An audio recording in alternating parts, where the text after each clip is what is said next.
Hello and welcome to my channel, Talisman Tarot. In this reading I want to ask the cards and spirit directly through channeling about who is your future spouse. And I have 5 groups here that you can choose from. This will be group number 1, this will be group number 2, this will be group number 3, this will be group number 4, and this will be group number 5. And so I will ask you to use your intuition and choose the group that speaks to you the most, the group that catches your eye, and that group will be your group. And if you need any more time to choose, you can just pause the video. You can also wait until after this introduction. There will be an image of all the groups up close and personal. If you need that, then just wait until that. And so, yeah.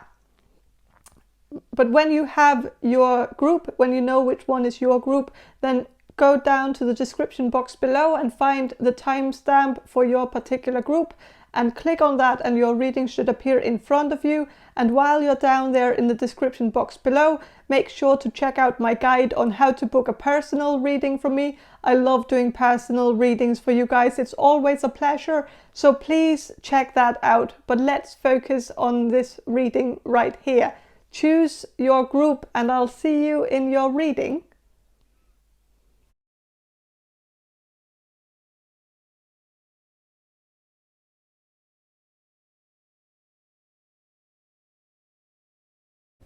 Hello, group number 1. You chose this Jolanda Tarot deck, and I'm going to start with some channeling and then I'm going to shuffle these cards for you. So I'm going to do the channeling now. So Spirit, can you answer this question for group number 1, the people who will choose group number 1? Who is group number 1's future spouse?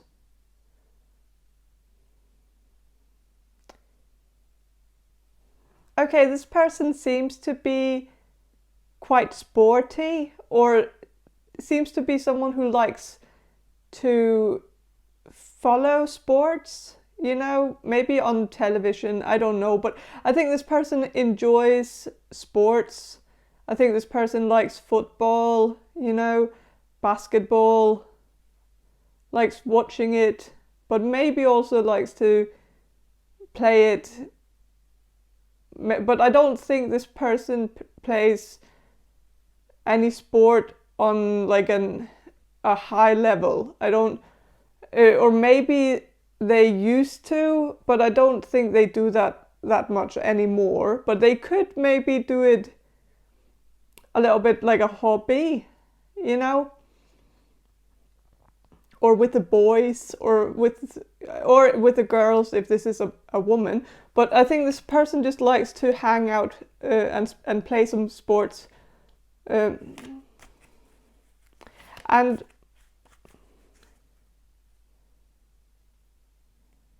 I know this might sound a little bit trivial for some of you, where maybe some of you were maybe hoping for someone a little bit different, but I think this person has layers. I think like you shouldn't judge a book by its cover, and you shouldn't judge a person by their interests and hobbies. You know, someone can have a hobby that is a little bit boring to you, or seems, you know, not really to be something that you can see yourself entertaining, you know, like that it might be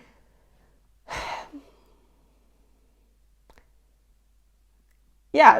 And I completely understand if you feel that way about sports, where you feel like, well, really, sports, you know, that's just what everybody kind of likes, but not something, you know, interesting, possibly. But if you feel that way, I think this person has other layers. I think that there are other things that this person is interested in, and it's not only sports.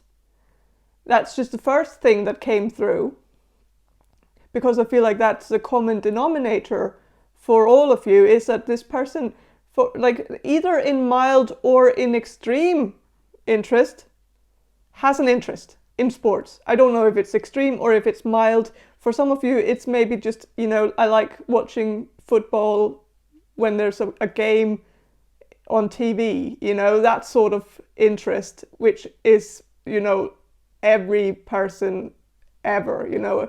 I think everybody has watched a game once or twice, you know, like that. Of course, it's a little bit more than that if it's coming in, you know. But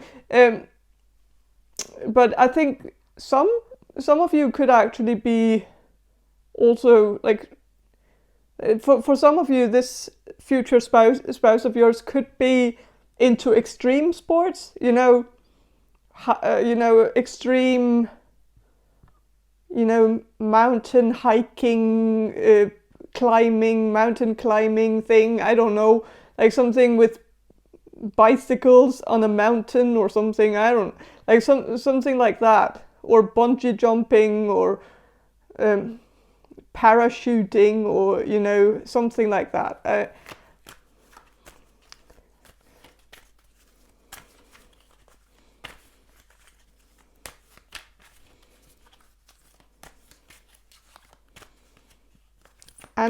But yeah, I think this person likes to be active. I think this person is probably also quite competitive, likes to do competitive sports, likes to, you know, challenge themselves and others physically, you know, by finding out who's the strongest, or who's the best at that sport, or whatever, like that, and who's the fastest. I think this person is probably the type of person who's randomly gonna ask someone if like who can run the fastest, and then this person just runs, like, you know, like they want to race people. I don't think they would race you, because I think, you know, like, especially if your future spouse is a man and you're a woman, I think, you know, he knows that it's not a fair race, because, you know, smaller legs are, you know, it's so I don't think this person would want to race you, but might, could, like, that could be a random thought that would just pop into this person's mind, and they would just do it, you know, because I think this person likes to race people, just, and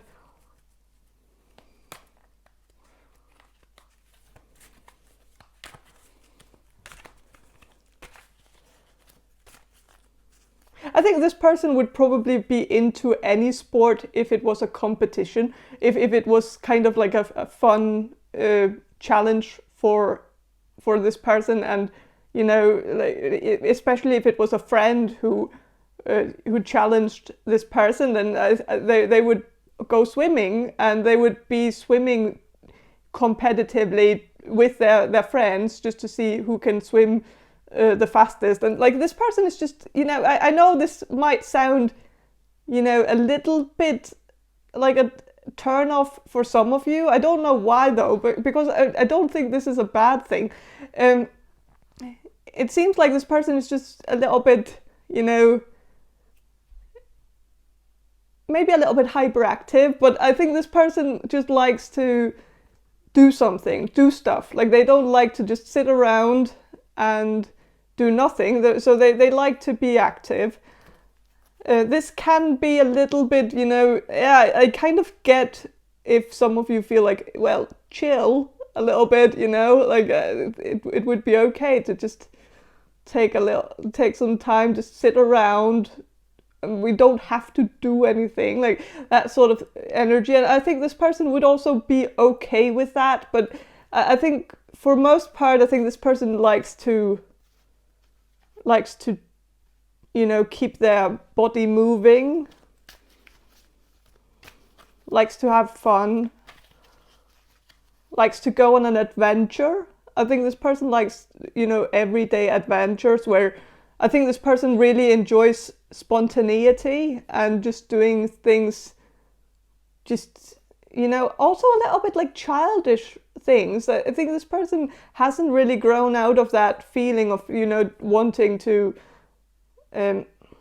you know, wanting to go out and play, like sort of thing, but in a way where it's not, you know, this person is not a child. This person is just someone who hasn't grown out of that, which is a good thing, because, you know, we don't have to grow out of certain aspects of our personality. Like, we can keep that if we want to. Like, we don't have to always let go of the fun side of us just because we have, you know, obligations and responsibility and, you know, and all that stuff that comes with adulthood. You know, you can still go out and play, you know. It's just, yeah. I think this person is quite happy-go-lucky. I think it wouldn't even bother this person if you called them childish. Like, if you, I think this person is kind of, like, this person has thick skin, doesn't take things too seriously, doesn't take themselves too seriously either. So they don't, yeah, they seems like a very positive person, actually. Very smiley, like someone who smiles a lot. Someone who laughs a lot as well. I think this person just seems in good spirits all the time, you know? It's kind of nice.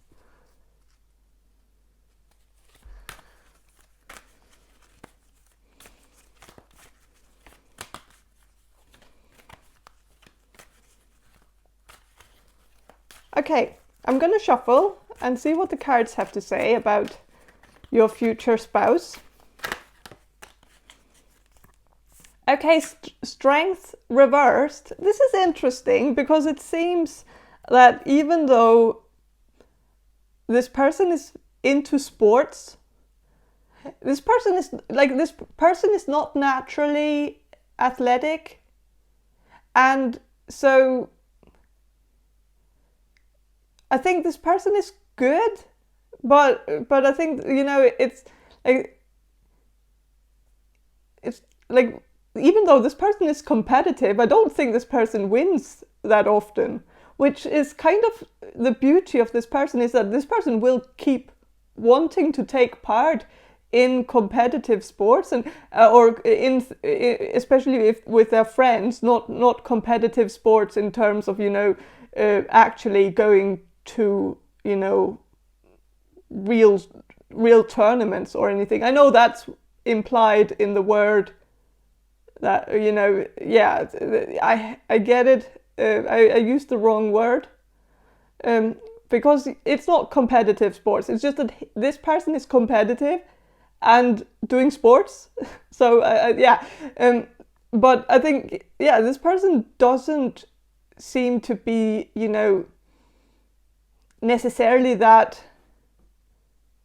talented at any I think this person, it's mostly because this person has probably, you know, spread themselves so widely that, you know, they have had interest in all sports at some point in their life. They did a little bit of football, a little bit of basketball, a little bit of swimming, a little bit of this and that. And, you know, I don't think this person ever got so deep in any sports, because I think this person lost interest very early on, where, you know, they just started, and then when they got, you know, to, like, when they got a little bit better than the amateurs, they, you know, then this person just, you know, felt, you know, okay, I'm okay, good at this is okay, I don't need to do this anymore, no point in, you know, squeezing that lemon, you know. So I think this person just kind of hops from one thing to the other,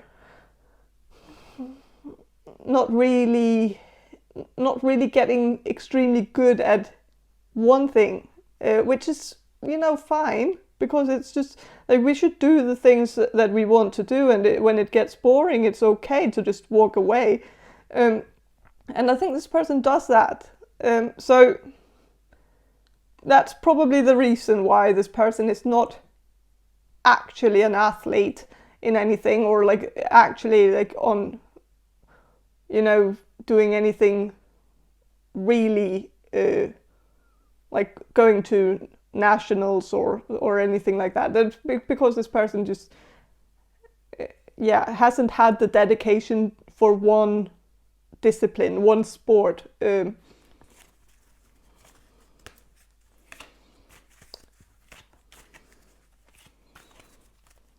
So, and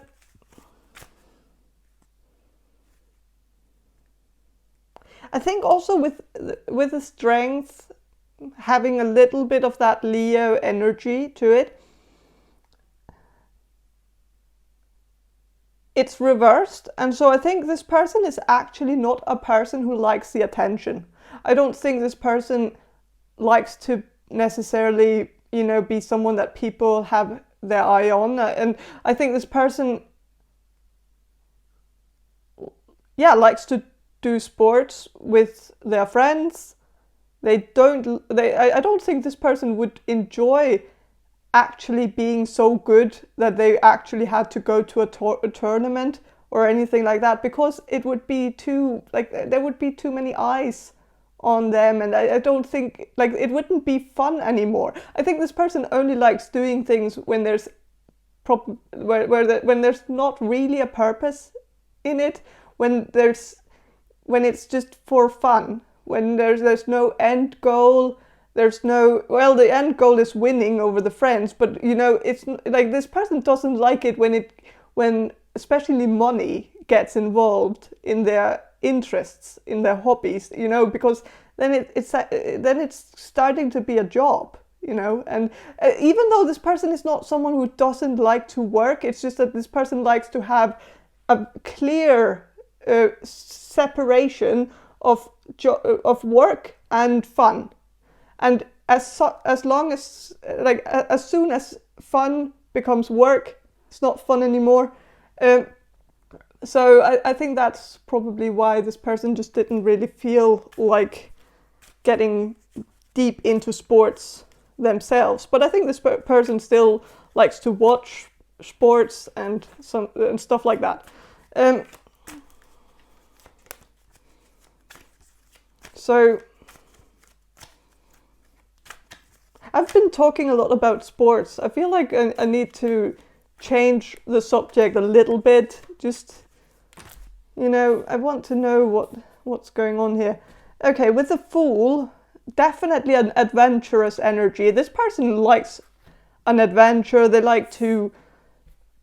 this person is just so, like, really fresh. Has a very fresh energy to them, which is just, you know, very needed. I think maybe also for some of you, because I feel like some of you might sometimes, like,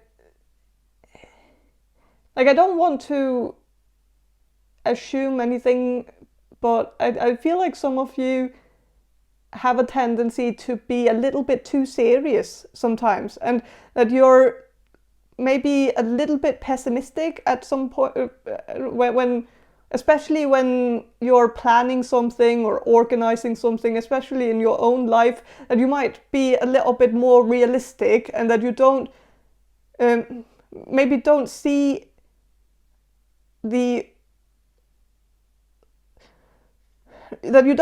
everything as an adventure. That sometimes you feel like, well, we have to look at it as adults, and like we have to look at the finances, and like that we can't just, you know, drive out there, out in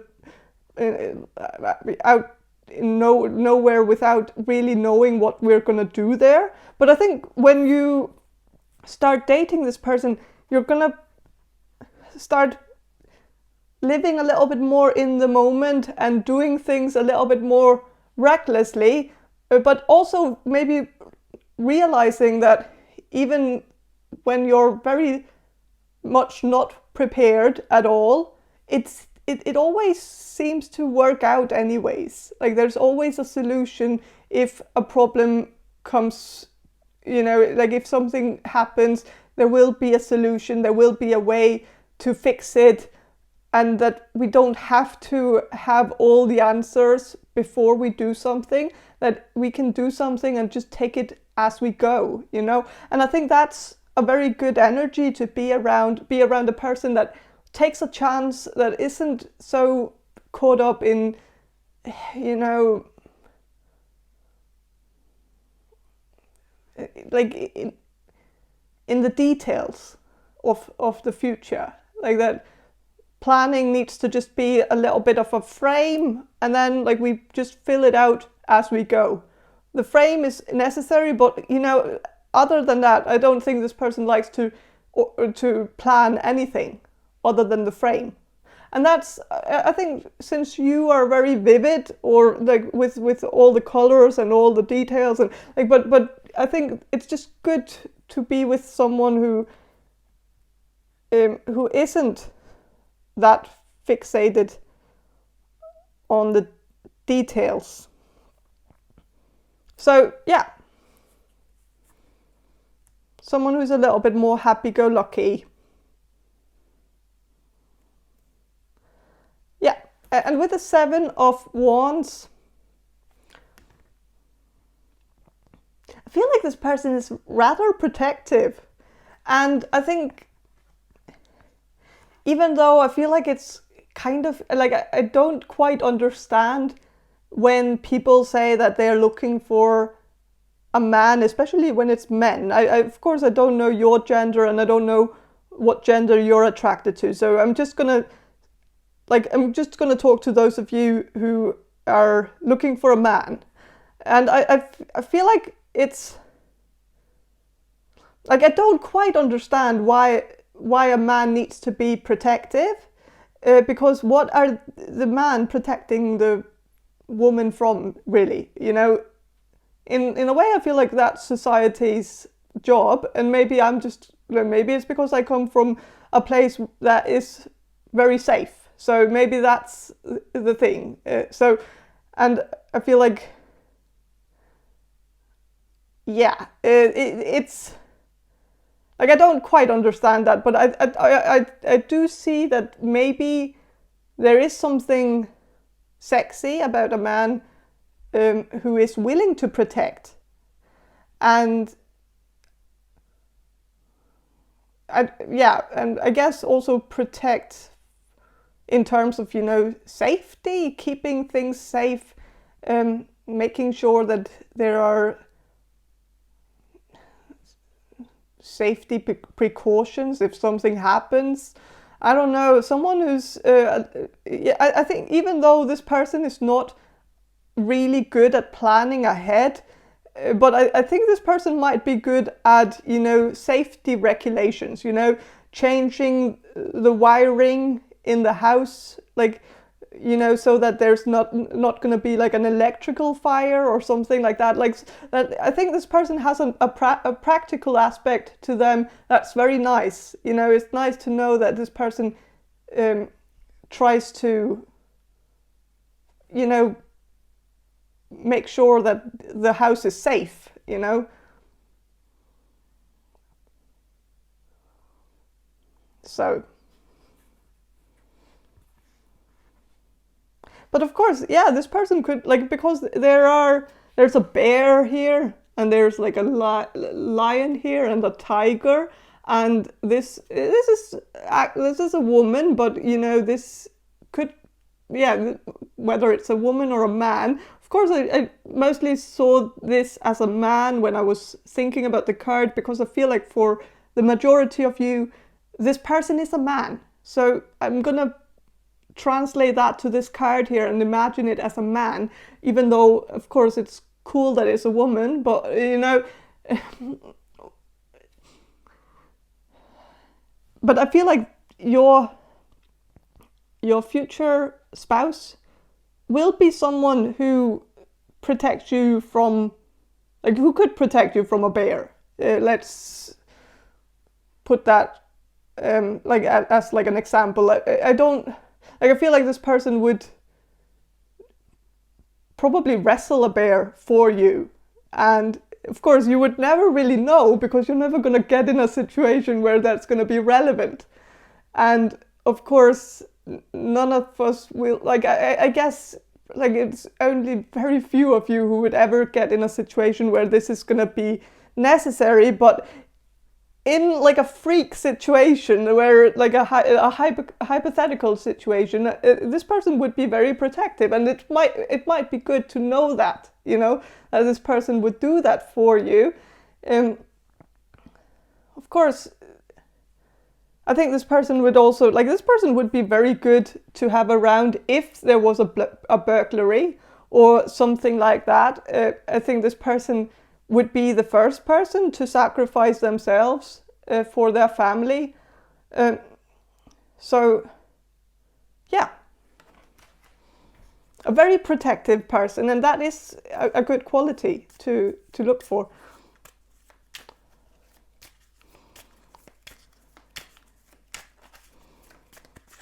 And I think maybe I feel like I'm just very privileged, and so I'm just blinded by my own privilege because I come from a place that's so safe. So I get that, and I'm sorry that I might sound a little bit naive because I don't really think about danger in the same way, you know, because it's just not something that, yeah, I don't know.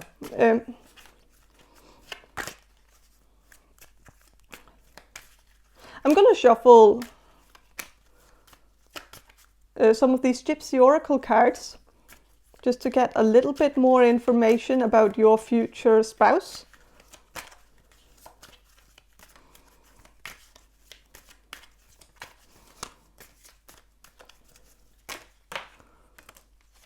Okay, that's a little bit too many cards. I'm just going to... Yes, the Thief is here reversed. First of all, this person is not a thief. That's a good thing. But this person would also, you know, help you if there was a thief. They would, you know, like if someone stole your purse, this person would run after that person and try to get it back to you. And, you know, this person is very, you know, very quick to react. Like this person reacts just within seconds, within like less than a second. They just do things without really thinking about it, which is a good thing, because if they were the type of person who thinks too much, they would not follow their instinct to the point where they would, you know, act in the moment and do something right away. Like then they would just sit around thinking about it but not doing it, which is nice that this person actually does things without thinking. And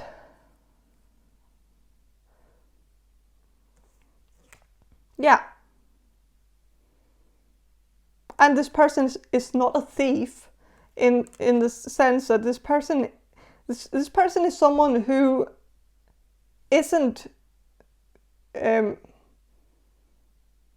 like, yeah, this person is a very good person. They don't do anything that's against the law. They follow the law.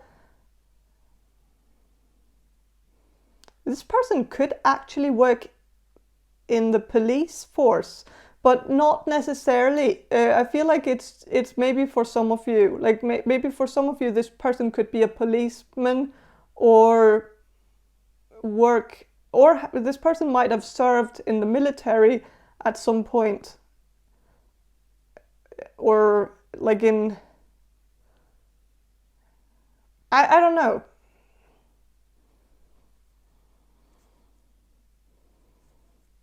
With a room,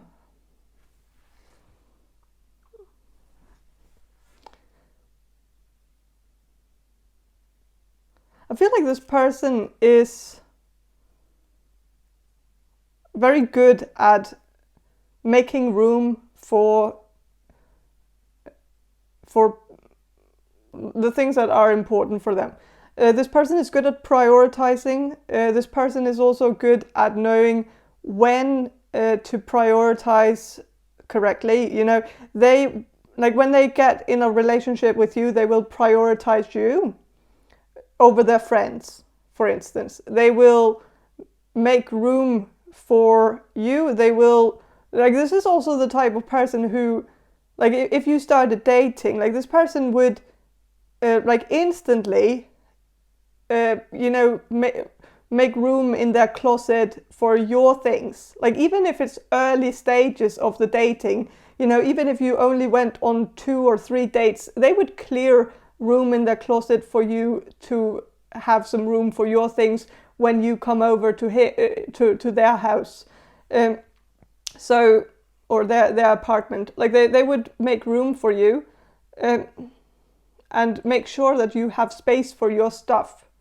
And this is a very nice gesture, I think, and it also shows that they want you. Like, that it's very clear that they are trying to change their space in order to make room for you to, and that seems very serious. I think this person will actually be quite serious early on, and I think that's nice. This person is not a player. Also, with the Thief being reversed, they're not a player. This person is actually a very genuine person, and I think people might not expect this from this person when they meet them the first time, because the haughtiness is here too, and I think people might consider this person to be someone who is a little bit of a player, someone who is very attractive, and so the attractiveness makes them, I feel like this person is very attractive, and so your future spouse will be someone that people will look at and think, that's a good looking person. And I think with that being, like, this person still, even though this person is looked at by many as very good looking, they are not actually very full of themselves, and so they don't want the attention. They actually would rather that people like them for their personality. I think this person sometimes feels that it's a slap in the face to be only considered due to their appearance. That they feel like that's reducing them to nothing. Like, reducing them to just a shell, that they feel like they have more to offer, and that they feel kind of like people don't really think of how they are on the inside. And I think they feel very shitty when people assume that they're shallow, because they feel like they are the opposite of shallow. Like, they don't think that much about what other people look like, and that's just how they were raised. That's how they have always been. Like, they never judge a book by its cover. Like, this person is a very stand-up person. Like, they really have a lot of good morals. Like, they have good values, and they are actually very emotionally intelligent. And I think this comes as a surprise to people because of the way they look. And I understand this kind of, because some people can have a very conventionally attractive appearance, and it can be hard to sometimes imagine that they have that they are, I don't know, like, I don't even know what to say, because of course everybody can be emotionally intelligent. It doesn't matter how they look, and it is just one of those stereotype things where we end up stereotyping people, and that causes us to sometimes get our judgment clouded a little bit. And I don't know.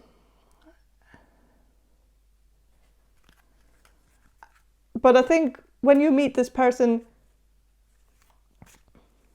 maybe you're gonna think this person is a little bit of a joke, and that's that you might have this image in your head, or this, like you know, you, like we all do, like we all have an expectation based on appearance, and of course that expectation can be, or that impression can be changed. Like we can change our impression of a person. Of course, the first impression is going to be different from the impression that we're going to get when we get to know a person, and that's very natural to sometimes judge a book by its cover. But you know, and I think this person also does that sometimes, but you know, like because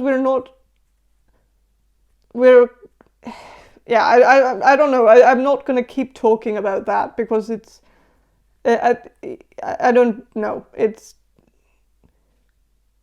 what I'm just going to say is that this person is very attractive and also emotionally intelligent, and you know, this person understands when someone is sitting in a corner, and when someone feels ignored, or feels like, you know, everybody's just too preoccupied with their own things, that nobody, you know, nobody even cares to ask what's wrong. And this person is someone who notices stuff like that, and they will go to that person and ask that person if that person is okay, because this person is also very, you know, very good at, you know,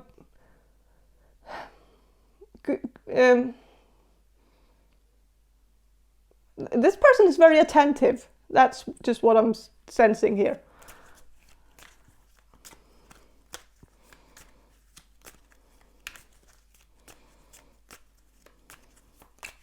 Yeah, I'm gonna shuffle some of these archetype cards just to get a little bit more information about your future spouse.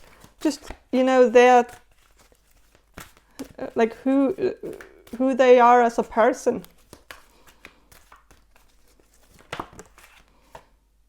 Thief reversed. Thief reversed. Like that's amazing, you know? Like what are the odds, really? Like that's crazy, you know? But yes, this person is definitely not a thief. And you know, this person is not someone who is just out here like this person here on the card, the thief here. Like this person is stealing hearts, and this person, like your future spouse, is not someone who's just out there trying to steal hearts. Like this person is someone who is not a player, not trying to play anybody, not trying to manipulate or like, you know, play any mind games. Like this person is not about mind games at all. They want people to just be upfront with them, and they show the same courtesy back to people. Like they are very honest, very loyal, very trustworthy, and yeah, and very protective. And with a Midas Miser. Okay, interesting. It says entrepreneurial or creative ability to turn anything to gold. Delight in sharing life's riches. So this person is also someone who has a business sense. So I was getting something with the police force before, but I don't know if that's just like, maybe that's for some of you, but I feel like for many of you, this person is actually in business. This person might have a degree in something business related, you know, marketing or something like that. Finance. This person could be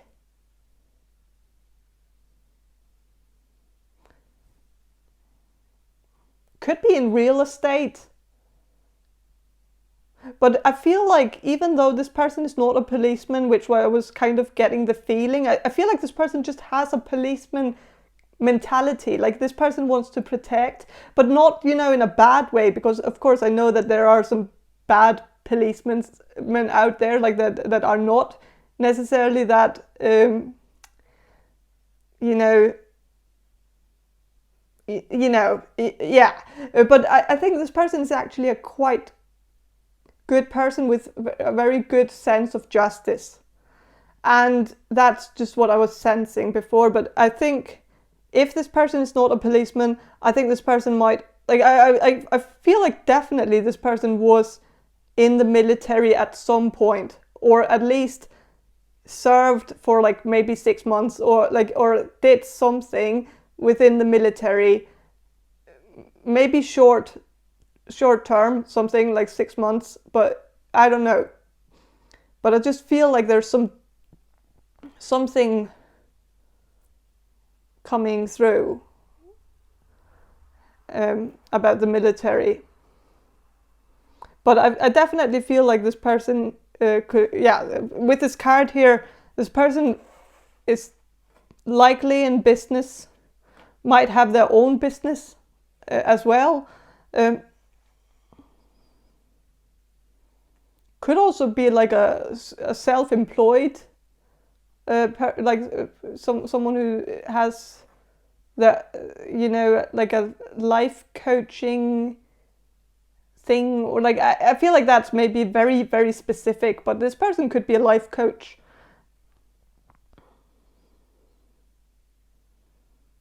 Or just a coach, you know, because of the sports. You know, this person could be a sports coach. So yeah.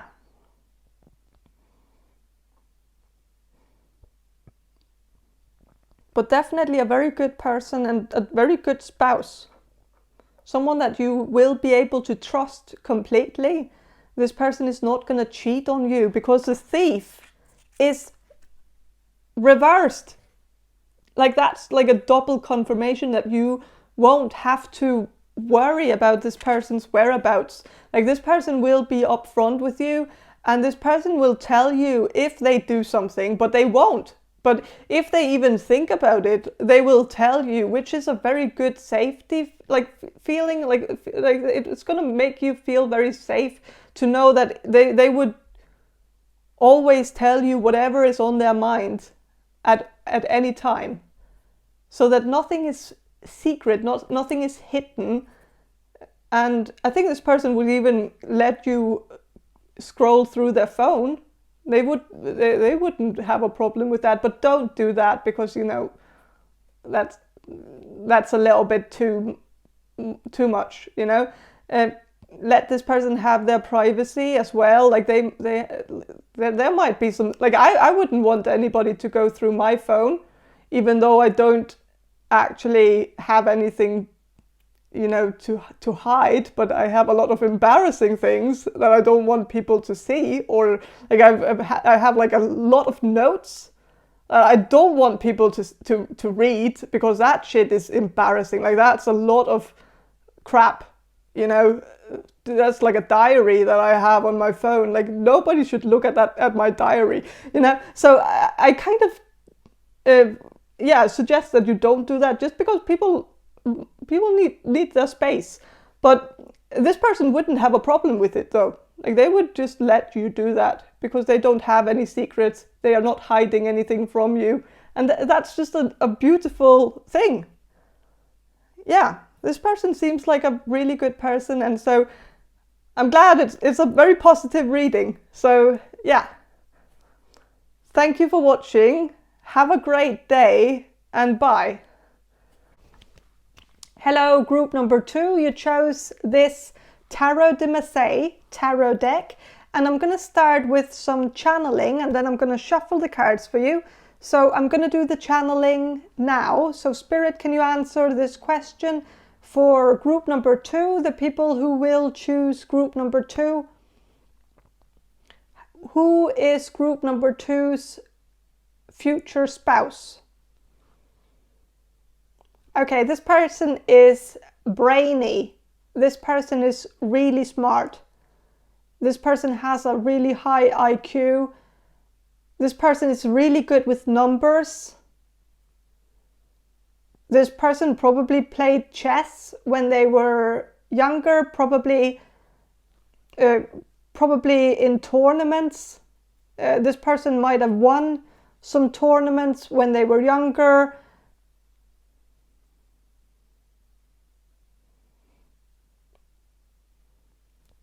Yeah, this person has always had a very high potential, and this person has always had, you know, a lot of people around them who believed in them. You know, their parents, their teachers.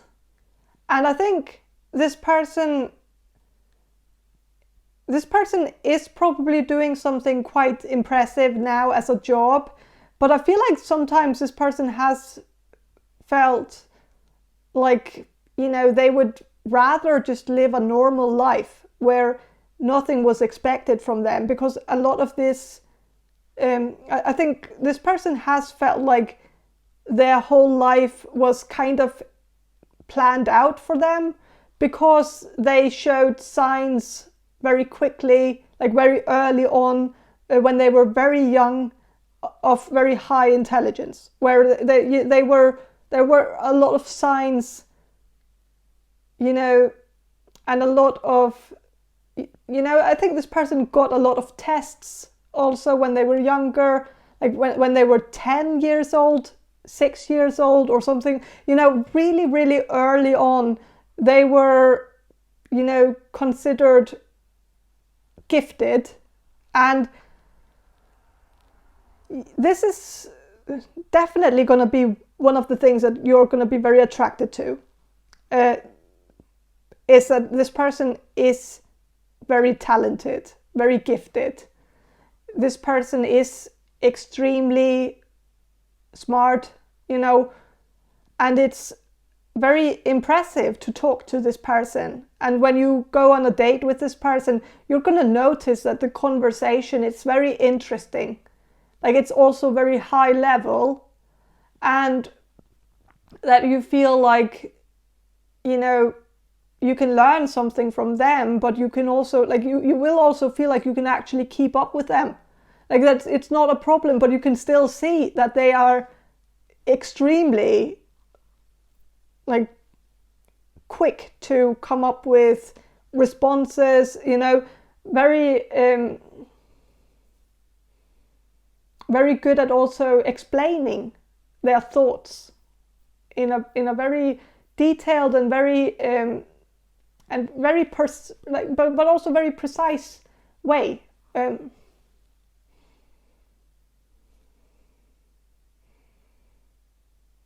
So, but this person is all about the long game. You know, in everything they do, they play chess in real life. You know, like, this can seem a little bit crafty, a little bit cunning, when someone seems a little bit too calculated. But I think since this person was, you know, forced to play chess from a very early age, of course, it's a part of their thought pattern. They constantly see the world as a big chess game. They see people as pawns, but you know, they see it all as, you know, a part of this game, that where they know they need to be patient. They know they need to constantly think ahead, and that that's also going to be something that you're going to notice when you start dating this person, is that this person is all about the long game. They don't give you much at first to keep you interested. Like, they will keep you guessing. They will keep on this mysterious thing. Like, they will have some mysteries that they will just, like, they might even do this where it's kind of obvious to you, maybe especially if you know beforehand, then it might be something that you're gonna recognize a little bit more than if you... I feel like this actually works with most people, so people don't notice this normally when this person does it, because this person is quite slick with it. I think this person might start a conversation or a sentence about something. They might start telling a story, and then like right when the juicy bit starts, they're gonna say, oh, like I really don't want to talk about this actually. Maybe you're gonna get this story another time. And you know, that's just, you know, it's kind of, yeah, strategy, I guess, you know, keeping you on your toes, kind of creating these cliffhangers where it's like, you know, it's all about the long game. They want to keep you entertained for a long time. They know that they can end up boring you if they just serve it all to you at once. So this person is definitely really smart, and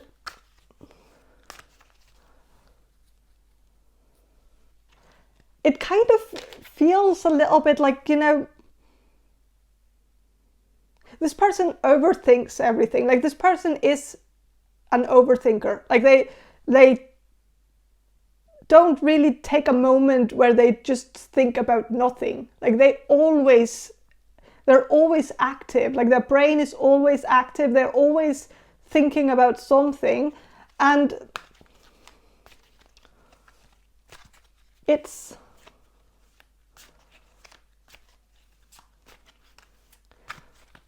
both very sexy, but also can seem a little bit like they have it all figured out almost, and that this doesn't really leave room for anything real, you know, something, because when a person just shares something out of their own free will, because they want to, because they feel like this is something they want to share with you, because this is a special moment just between you two, like that sort of thing, where it's, I feel like sometimes this person has a hard time just being themselves around people, like just being, you know, well, they are themselves, but it's just, sometimes it just doesn't appear completely genuine, if that makes sense. Sometimes it feels like everything is just it's just like a part of the game. But I think this like, even though this person is not a player, like in that sense, you know, because this person, when they find someone that they have a connection with, they will play the game to get you, but they don't play the game with multiple people at the same time. So, if that makes sense. And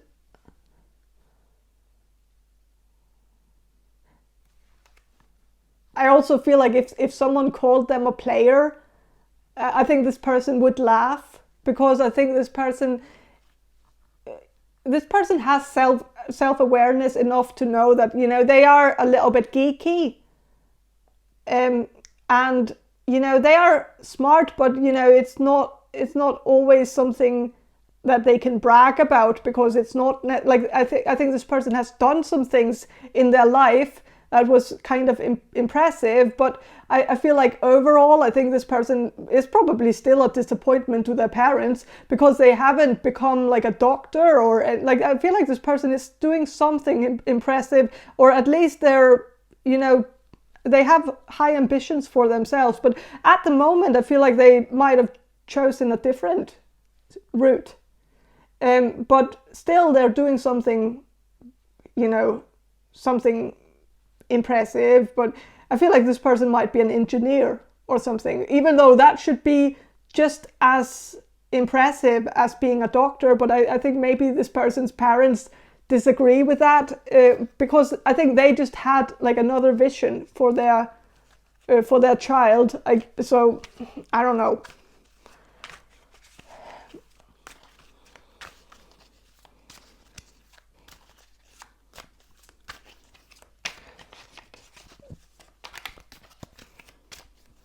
This person might be a little bit short, which is also why this person kind of laughs it off when people call them, like, or I feel like nobody has actually called them a player. But if you did, I think this person would laugh, because, you know, even though this person is good looking, they're not very tall, which sometimes is a hindrance for them when it comes to dating, because, yeah, some people, like, especially if this is a man, if your future spouse is a man, I think this person is just, yeah, used to women finding that to be a very important thing in a potential spouse.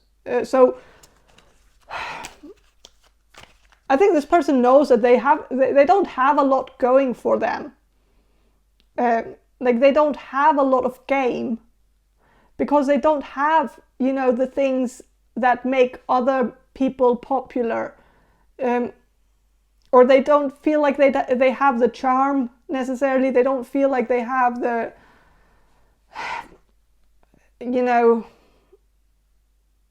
that thing that other people have. Like, they have never been good at sports, you know, so they can't brag about their athletic abilities or anything like that. So but they only have their brain, so they're gonna use that in terms of like when they start dating someone, they're gonna make sure that they play a wise game and use their cleverness as an advantage in getting the girl, or, you know, so that, because this person is not used to getting the girl, if this is a man. If it's a woman, then it's the same thing, just opposite genders.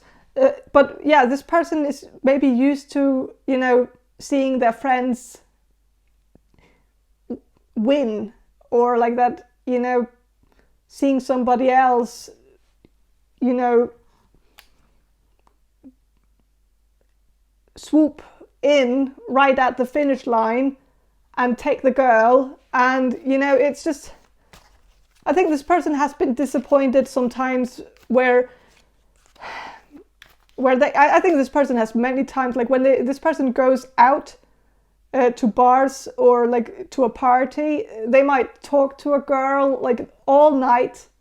And I get, yeah, I'm saying girl, sorry, I mean a person, sorry, that this person has been talking to another person the whole night and really put in the ticket, you know, really, you know, really done a lot of sweet talk and really gotten gotten somewhere, and then like right like half an hour before the party ends, some jock swoops in and takes this person from them, and you know, it's like this person has often experienced that if someone who is taller, more athletic comes in, and then they don't have a chance. And that's just so I think, yes, this person plays mind games sometimes. They might, you know, use these tricks in order to get you interested in them. They might also leave you on red, which is really a douchey move, but it keeps you right where they want you. And they try to, you know, do these cheap tricks to get you in a state where, like, it's kind of like playing hard to get, and knowing when to retreat, when to surprise, when to retreat, when to surprise, you know, when, like, where I don't know. But I don't want to keep talking about this because, of course, yes, this person will be calculated when they start dating you, but it's just a compliment. It's just something that you need to take as a positive thing, because it means that this person really wants to be with you and they don't want to lose you. So they have to use every trick in the book to get you. And yeah, speaking of book, I think this person might have read the book Art of Seduction, which is kind of, well, it's not a bad thing, but it shows that this person sometimes channels their intellectual energy into the wrong projects. Because I feel like usually this person is good at channeling their intellectual energy into the right things, focusing on their job, focusing on, thinking about their hobbies or thinking about something like that. But then, like, when they get bored and they don't have anything to channel their intellectual energy into, they choose something a little bit low vibrational, or something where it's like, art of seduction, figuring out how to woo a woman or a man, and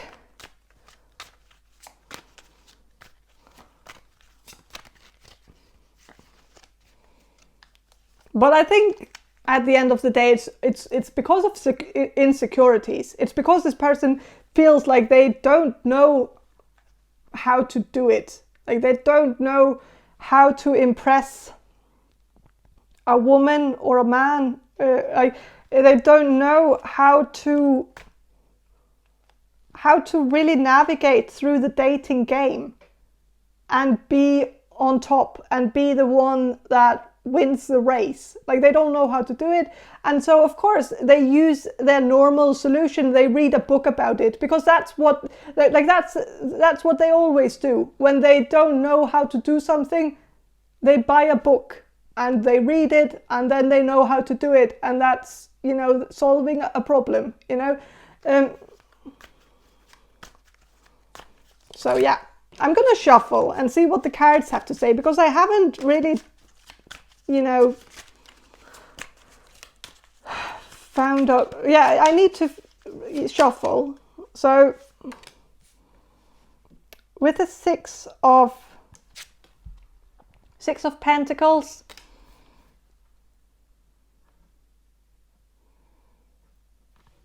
I'm sensing that this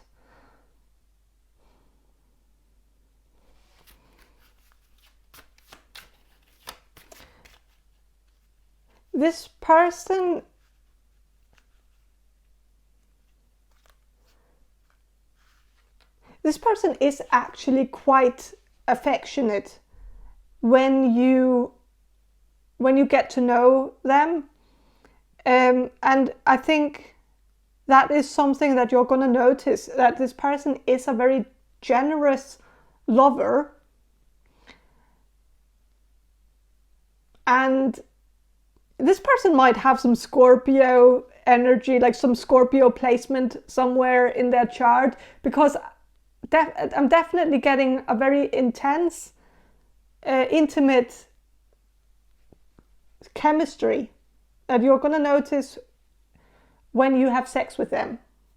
There's going to be a lot of sexual chemistry.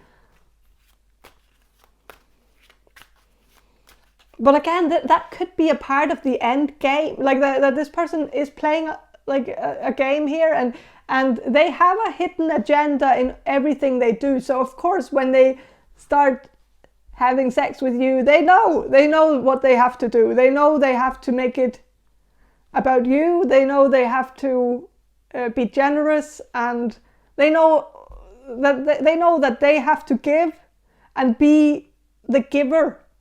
The first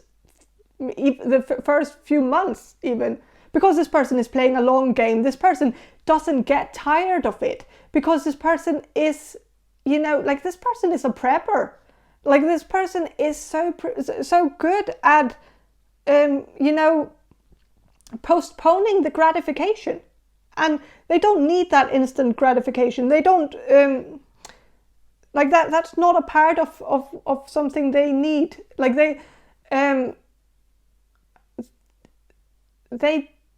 don't get bored with waiting, and they're so patient.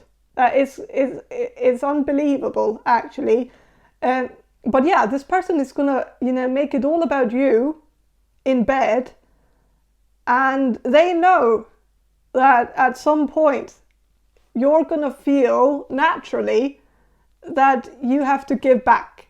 But this person is gonna try to make it appear as like that it's all about you. They don't even want you to please them, like that sort of thing where they only want to please you, and they know that they're going to get it in return.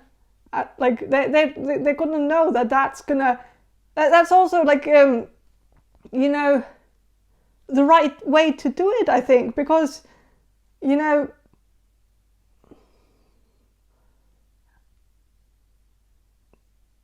generosity will make someone want to be generous back, you know. If someone is being humble and not expecting anything, you want to give them something. It's like, you know, if someone doesn't want a gift, like a Christmas gift, like I don't want to want a gift, like I don't want anything, then people want to give that person something because, you know, it's not expected, and then you want to give more. Then if that person, like if a person sends like a whole list of Christmas gift ideas of what they want to, like kind of like sending like a shopping list to people, that this is what I want and this is what you need to get me, like that sort of thing, it turns people off the idea of giving someone a present, because it's like, you know, you're just expecting this, and, you know, it's not fun to give something to a person who expects something, you know, that it's just,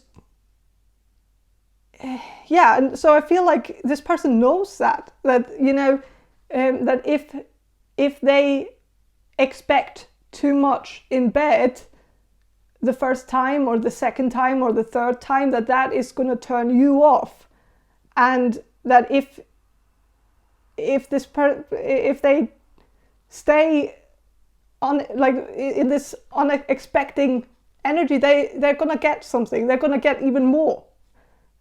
Because it's not expected, because it's something that you do out of generosity, not out of demand, you know. And I think this person is a good lover. I think this person also gets a lot when they actually get in a relationship. I don't think this person is a player, but I think this person is quite good at at playing one person to do what they want them to do, and make the person believe that they're doing it out of their out of their own free will, but really it's kind of they have tampered with it a little bit, because it's like, you know, reverse psychology, kind of using a little bit of cheap tricks, yeah, to get a specific thing. Okay, I don't want to keep talking about this, because I feel like, you know, this person is a good person.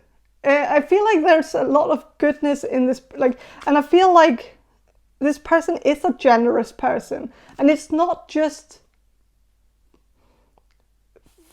with like a hidden agenda. It's actual. Like, I think this person is also just a generous person naturally.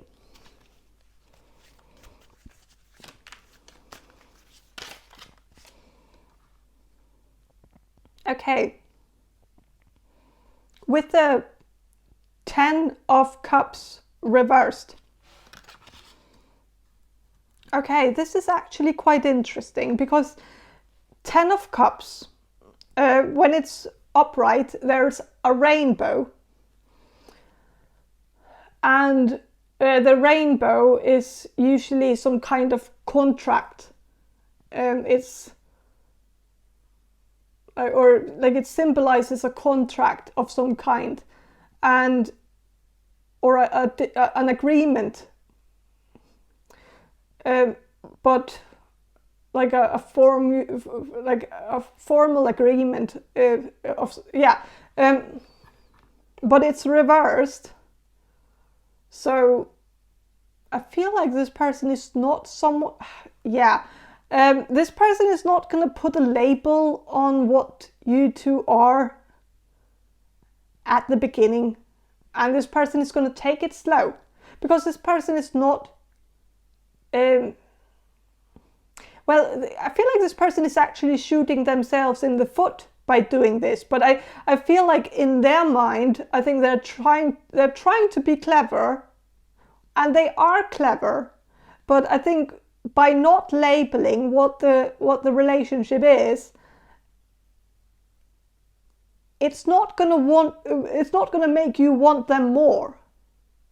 I think that commitment is maybe required for you to actually want to put all your trust in this person. But I think this person is afraid that if they put a label on the relationship too early, that it's gonna get it to a point where it's too boring, and that it might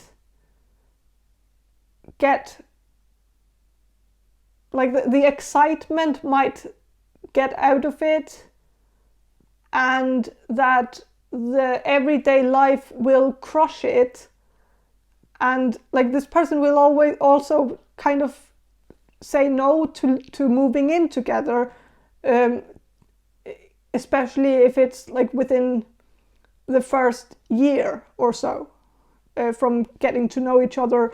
Like this person will feel like it's too soon. Like everything is too soon, and this is going to be an annoying thing, and it's going to be a frustrating factor in making this work with them. And I don't think they intend it to be that way, but I think this person is afraid of, because this person is playing a long game, they want this to be they want it to last as long as possible. And they feel like if they can postpone moving in together, they will win some time in the long run. It doesn't necessarily make sense. I feel like it doesn't, but it must make some sense, because this person is a very logical person, and so I feel like I have to agree with them, because I think this person knows better than I do. And maybe this person has had some experience where this person might have, gotten too settled down too soon, and that made it crushed it, like that it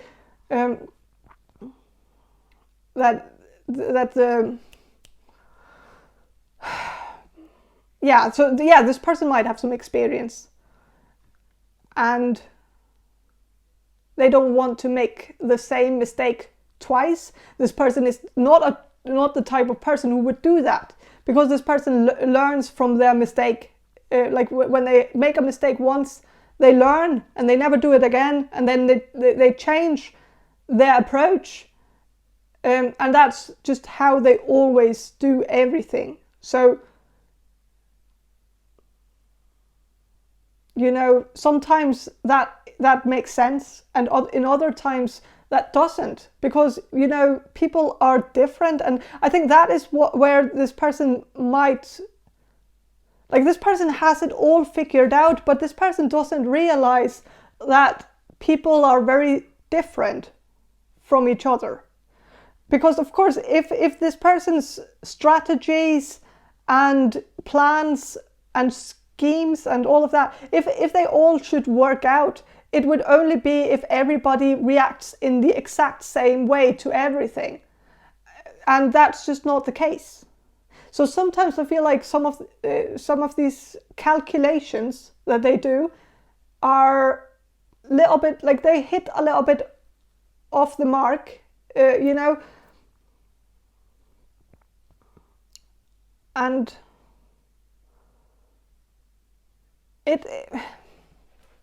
so I think, yeah, this person has some experience there. So don't, like, if this person is on the brakes, if this person keeps telling you that, like, they don't want to move in with you right away because it's too early and stuff like that, don't get too angry with this person, because I think this person is just acting according, like they're acting according to someone else's reaction. Someone else ended up leaving them because they moved in too soon. And then, you know, that's just the fear that they have in their mind when they're, you know, making decisions based on, yeah, they make decisions based on their past. I think this person would find it ridiculous not to. Because, yeah, it's... I think this person is very calculated, but this person also needs to be, because I think that's the only way that this person is not very intuitive, but this person is good at calculating the future based on the past, you know, extrapolation. And that is the main thing that this person uses as a measurement, is the past. That's the only way they can measure the future and the future reactions of people and how things are going to end up if they do this and do that. Like that's the only thing they can, you know, go by. But other people might use their intuition a little bit more and feel the situation and be like, okay, yeah, I can sense that there's something different about this, and so I have to also act a little bit differently when this is a little bit different than what I used to. So I don't know. I think this won't be the easiest person to date, but I feel like if you hang in there, you will have a partner who is extremely capable, very smart, very impressive, very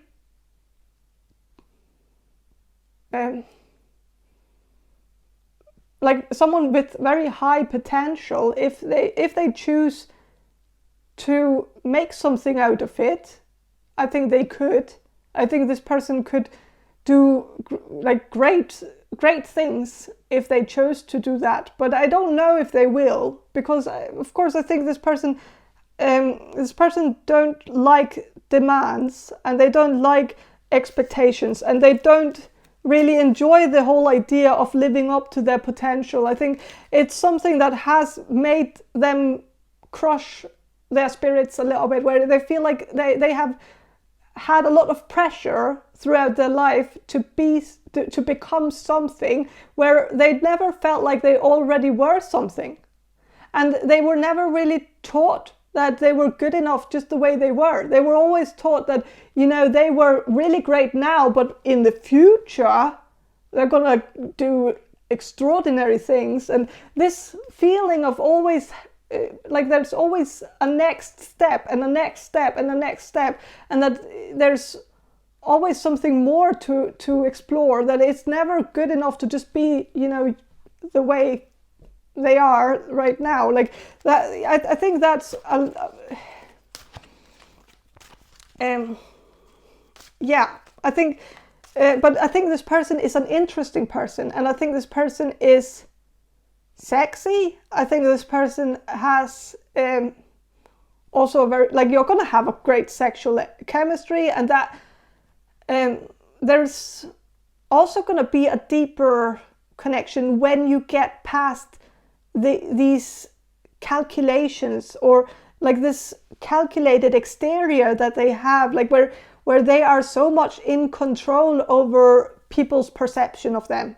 They are very much in control over their objective identity and how like if they want people to perceive them in one way, they will make sure that they do. And this is a mask. They are masking. And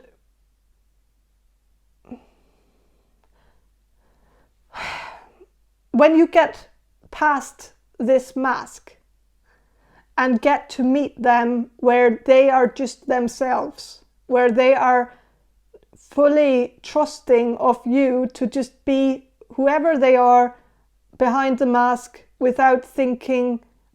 But of course, you know, this is just like, since this person is so invested in the long game, I don't know when this person is fully gonna put the mask down, because this person will do anything in order to keep you. So if they know that there's something about them that you might not like, they won't tell you. And it might be something that you need to pull out of them by force. And if you do, if you succeed at this, like, then I think you two could have, like, and I think you will have a wonderful connection. I just feel like sometimes it's gonna feel like you're not really feeling their authentic self.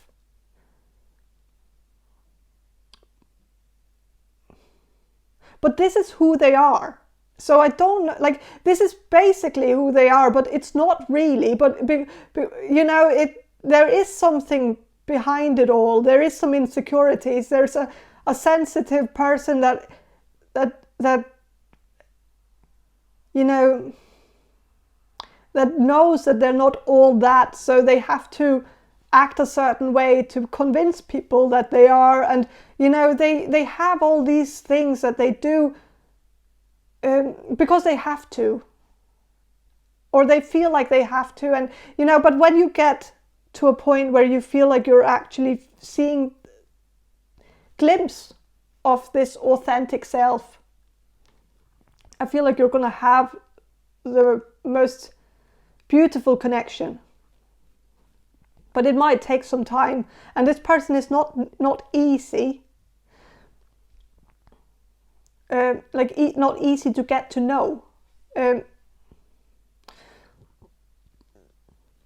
But I feel like it's worth it, because there's also a part of this where you are going to be with someone who is extraordinary. And that's a great thing, just in itself.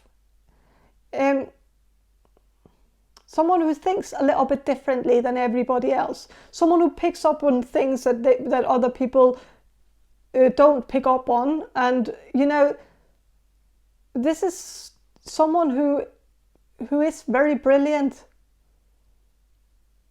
And I think this is someone that can challenge you, but you can also challenge this person back, because even though this person has a lot of things figured out, this person still needs to figure out a lot of things about people. This person has, you know, I don't know, like there seems to be a little bit of a, like, I don't know if this person's emotional intelligence is necessarily that you know, it's not overdeveloped, because, you know, even though this person's IQ is overdeveloped, but it's just the emotional intelligence is not.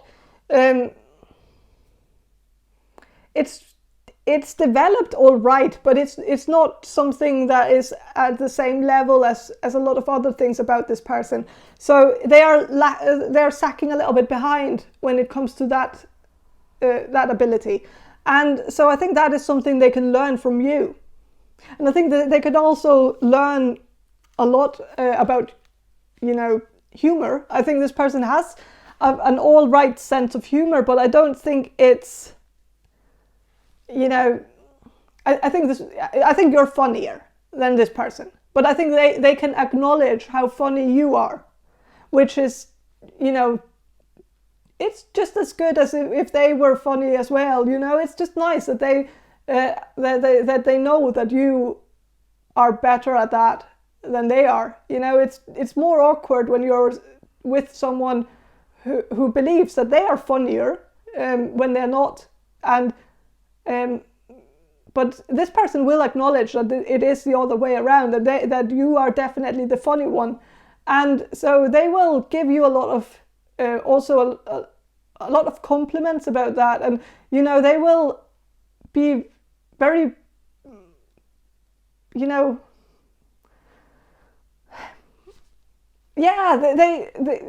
I think this is something where you can complement each other very, very well.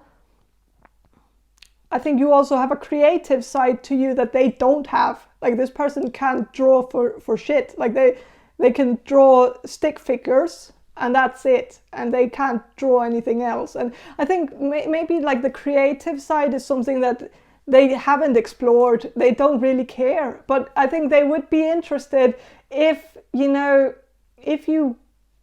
maybe they wouldn't want to learn how to draw, for instance, but they might be interested in your creative take on something, like how you think about things, because it's different from how they perceive things. And I think this can give another dimension to some of their thoughts, whereas this person can give another dimension to your thoughts as well.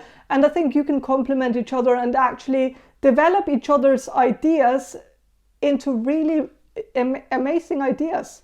And I think this person can help you in your job, you can help them in their job. It's just a perfect power couple, really.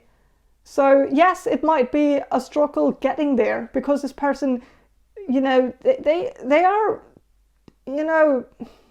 they are very calculated. And when they are together with someone who's very intuitive, which you are, when they're being calculated. You can see right through that. And so it might be a little bit more blatantly obvious to you than they would have thought. So, they might realize they can't really run around corners with you. And, that's good, because that will push them to be a little bit more authentic when they realize it's not even working.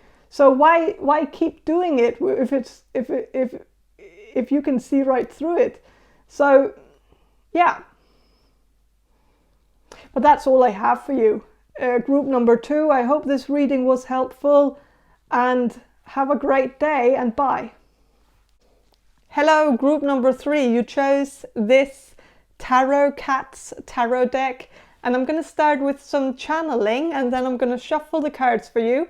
So I'm going to do the channeling now. So Spirit, can you answer this question for group number 3, the people who will choose group number 3? Who is group number 3's future spouse? Okay. This person is a hunk. This person is sexy. This person is very good looking. But this person is not good looking in a conventional way. This person has character to them. Like they have a very memorable face. And, they have a very characteristic face. And they don't look like everybody else. They have something about them that also makes them very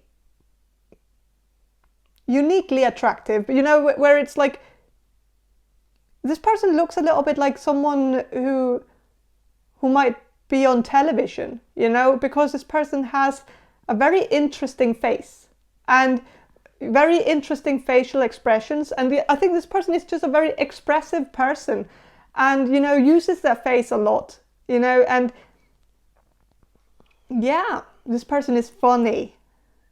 this person is really funny as well. And so this person is the whole package. This person is attractive. This person is funny. Of course, there is always a catch, you know. Nobody's that perfect. I think this person is funny because they have, you know, they have some baggage, which has made them very funny. You know, they have like their whole humor is rooted in like a troublesome childhood where they were left alone most of the time. I think their television was their nanny, and I think this person watched a lot of television when they were younger. I think this person also watched a lot of stand-up comedy. So I think this person is probably also very funny because of that. But I think this person also just has a natural sense of humor that, like, I think this person would have become funny nonetheless, even if they hadn't had their television as their nanny growing up, you know.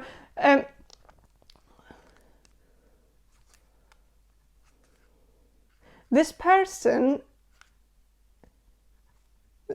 looks a little bit like David Duchovny. I feel like, you know, from like Fox Mulder from X-Files. And this person could also look a little bit like Adam Driver from Star Wars. Like kind of like a blend of those two, and maybe something that yeah, this person definitely has a face that's very characteristic, very sexy, very charming, but not necessarily, you know, fitting the beauty standard, if that makes sense. This person could be tall, because both those actors are tall, so that would make sense. So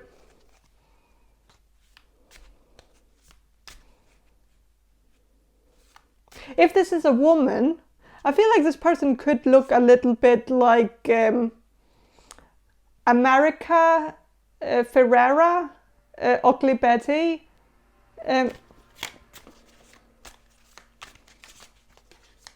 But of course, she is. I don't know if she's like, she doesn't have anything that doesn't fit the beauty standard. But I feel like there's just that was just the image that I got when I was thinking about a female version of whatever of the person that's going to be your future spouse. So that, yeah.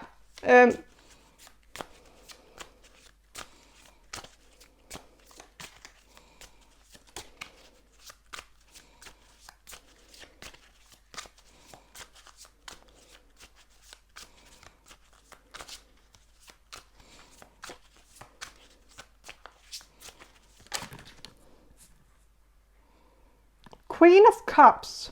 Okay. This person, this person has a sensitive side to them, but they don't show it very often because they don't want to be perceived as a victim. They don't want people to pity them, but they have some baggage. They have experienced a lot of bad things in their life, and they had a chaotic childhood that has shaped them to be the person that they are today, and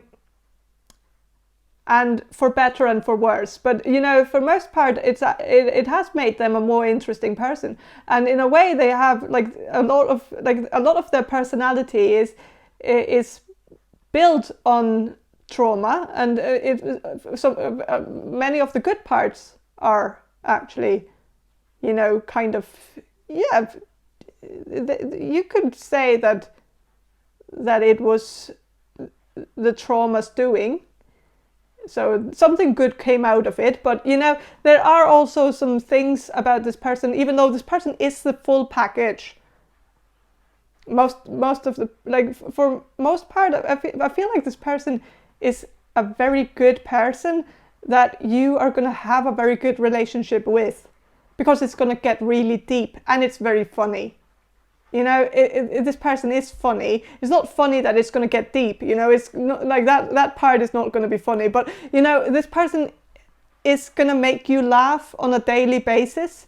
And this person is also a bit of a mystery, so there's something to unfold all the time, and there are always more layers to the onion, you know, and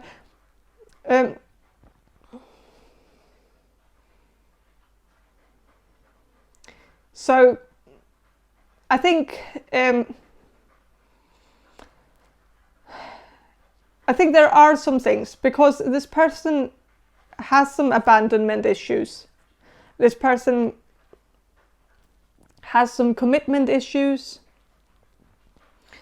This person is someone who also has trust issues. Like, they have all the issues, actually, like in their package. Like, it is just a part of them, is that, like, they don't trust anyone. And they have an emotional distance to just about everything.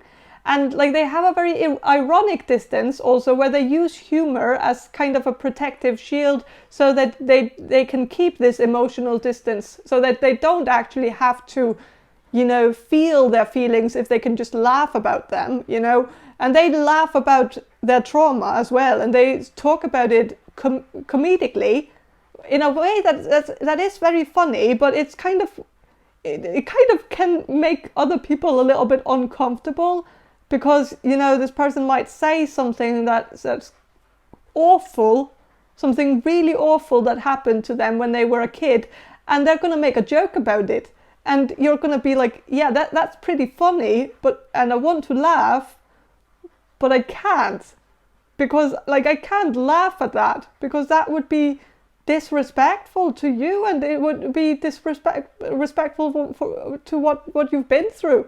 And so it kind of creates like an awkward situation for other people, but it's their coping mechanism though. So, you know, they do this because that it's just easier this way, and it's better to get people laughing at them instead of getting people to pity them. And that's yeah.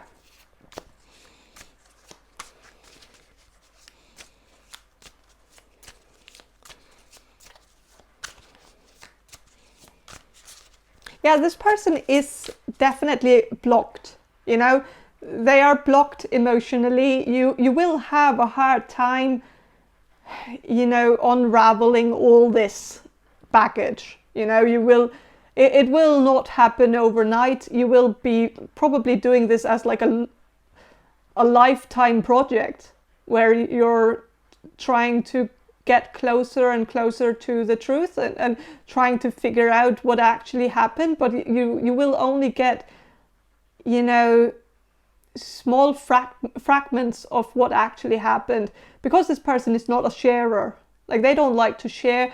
They only like to share if it's a joke, if they can see how they can make it something that people will find funny. Like, it's and they only tell people those things that they have turned into a joke, and so they leave a lot of information out, and yeah, it's not that this person is a liar. This person is actually a very honest person. They just lie by not saying everything, like the whole truth. Like, when they say something, it's like a half truth, but it's not because they're like, yeah, they don't. It's not a lie. It's just they are leaving out the things that are too difficult to talk about, you know, in a way for them to also protect themselves. And I think this person feels like if they start pitying themselves, they will fall into a dark hole where they don't know how to stop again, you know. If they do that, like, it's like when you feel like you're about to cry, but you just keep going, because you know that if you sit down and start crying, you won't be able to stop, you know, like that sort of thing. And I think this person has that feeling where they don't want to open like the can of worms, because, you know, it's just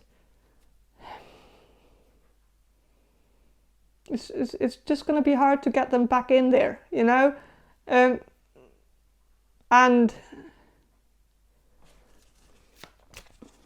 yeah, this person is going to be the deepest, like this relationship is going to be the deepest connection that you're going to feel ever with anyone. And I feel like you're going to feel right away that this is something special.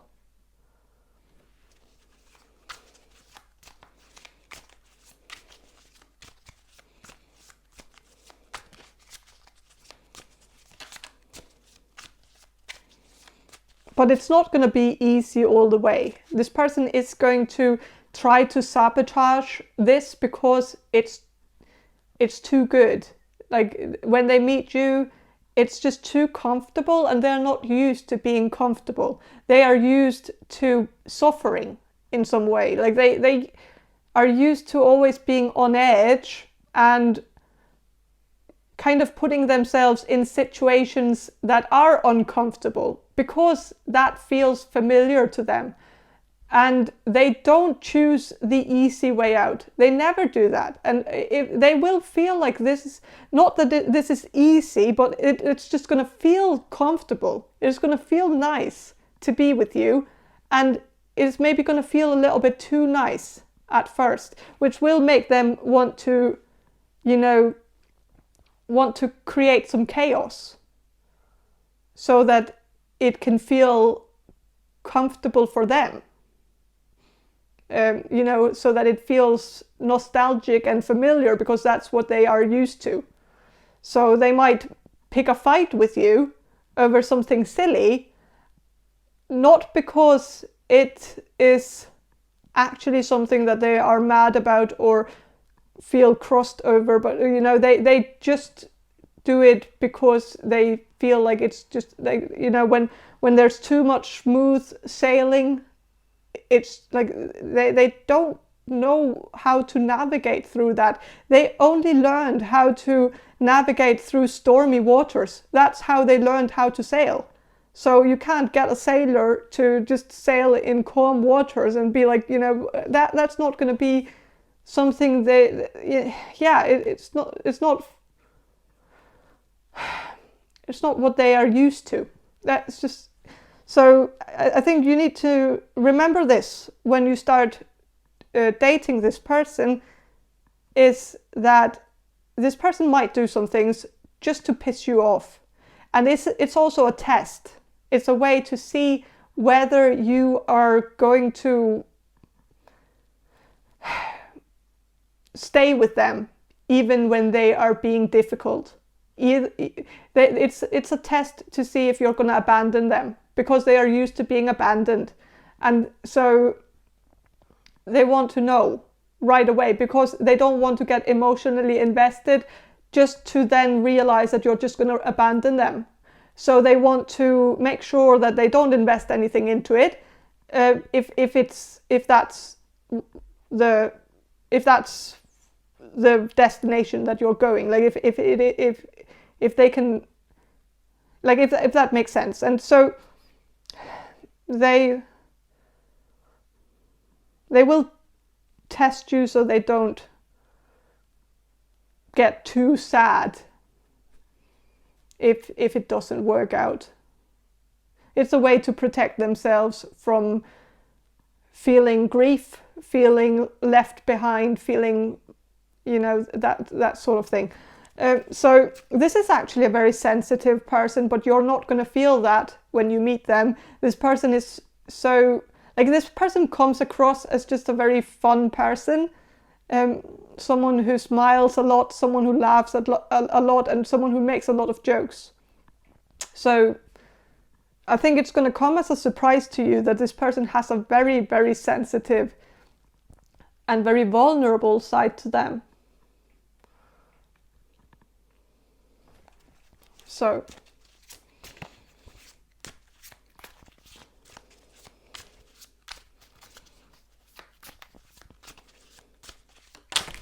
Okay. Yes, with the Three of Pentacles, this person is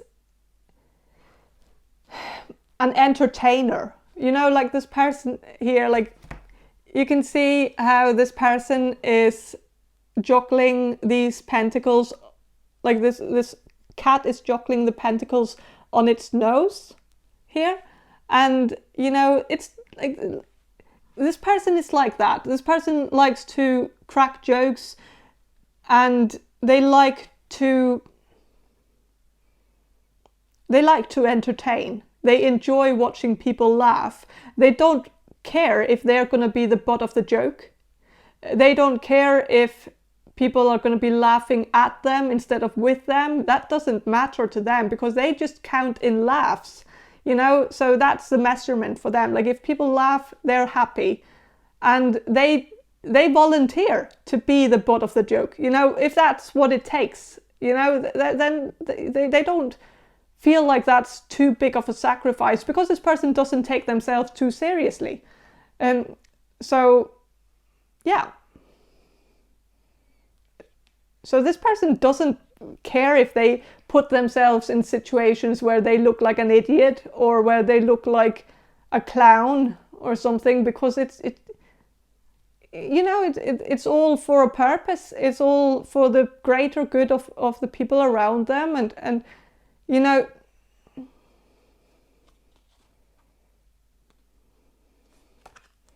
yeah.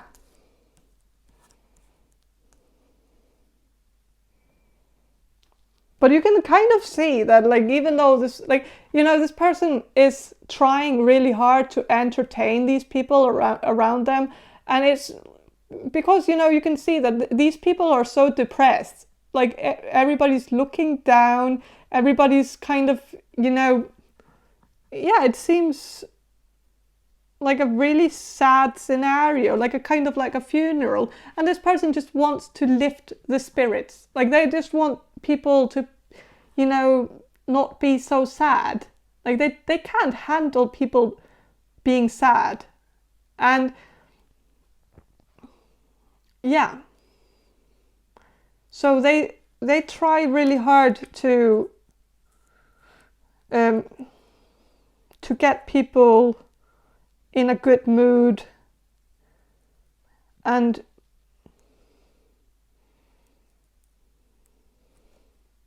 yeah.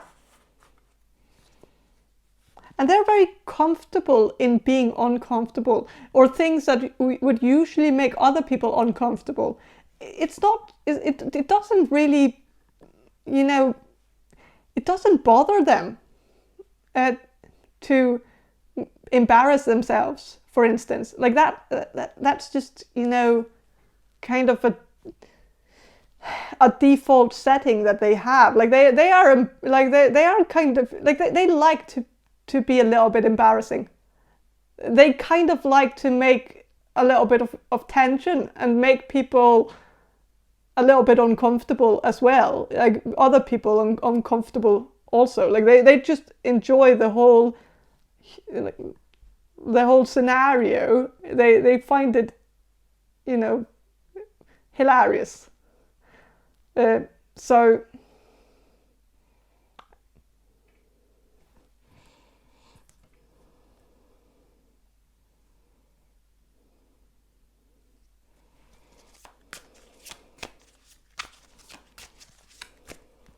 with the moon reversed, this person doesn't worry about how people perceive them.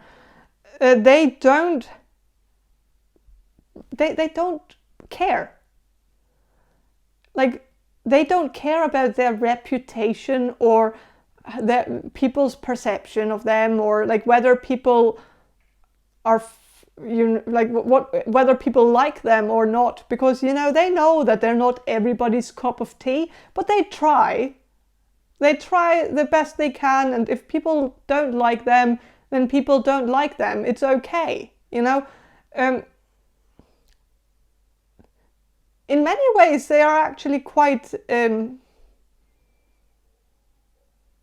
good at dwelling in themselves and being in alignment with their true self, in the sense of just being very accepting of who they are, if that makes sense, and that they don't want to try to be something they're not, because they're not that. So why would they lie on their resume, like that's not going to help anybody. And I think this person doesn't want to lie to anyone about who they are, or try to brag about something that they haven't done or something like that. That just seems like something that will always end in trouble. And I think this person doesn't like that. They don't really see the point in that either, because they feel very much like,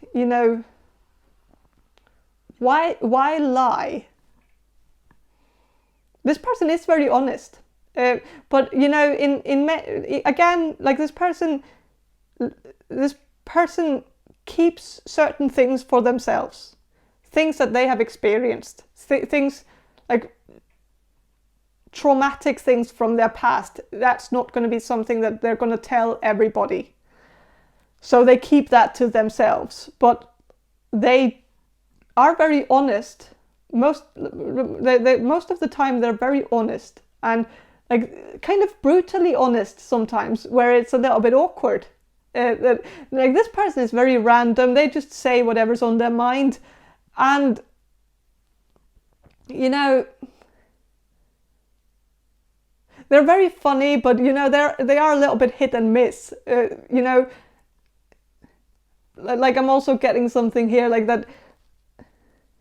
Like that, this person is someone who might, like, if you show this person a picture of your mother, they might come back to you the next day and tell you that they had a dream about your mother, and that they got your mother pregnant, and that it was an alien baby, and that they then went to space together,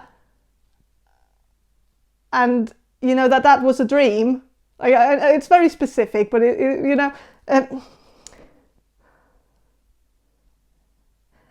and this is like, that's a funny dream and all, but can you leave my mother out of it? Like, that's a little bit inappropriate.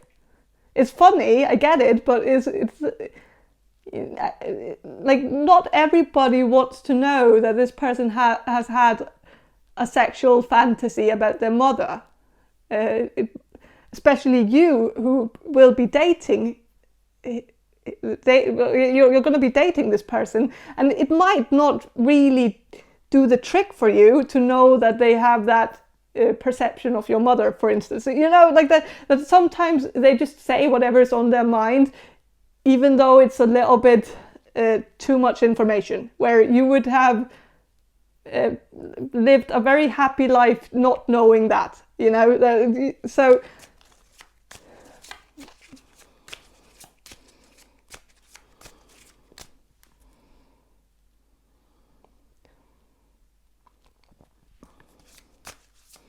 but this person doesn't really worry about what they say. Like, they don't worry about the consequences of, not their actions, because I think they think about their actions, but they don't care about their words, because, sticks and stones may break my bones, but words can never hurt me. And I think this person actually lives by that philosophy, kind of, that they feel like, words, they are rather, they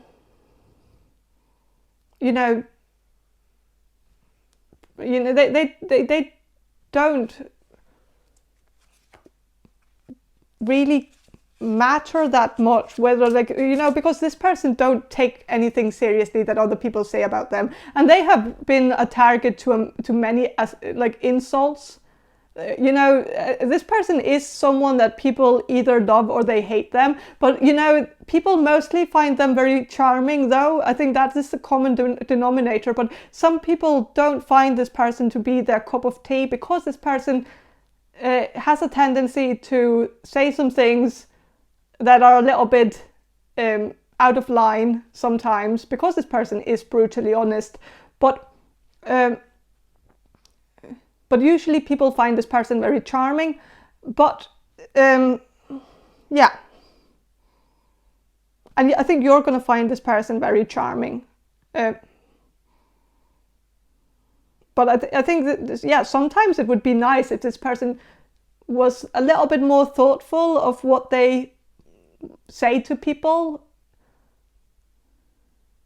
Because it seems like sometimes they have more loyalty to the joke than they do to the audience, or to the, like, that they feel like they have to tell the joke because, you know, they have been granted this joke that is very funny, like maybe from another dimension, or from somewhere that they feel like they are, like, that it's just too good to not tell people. Like, so they just feel like they have to. Like they have an obligation to the joke, and they don't have an obligation to the people around. Like, they can hate on it or they can love it. You know, it's not their they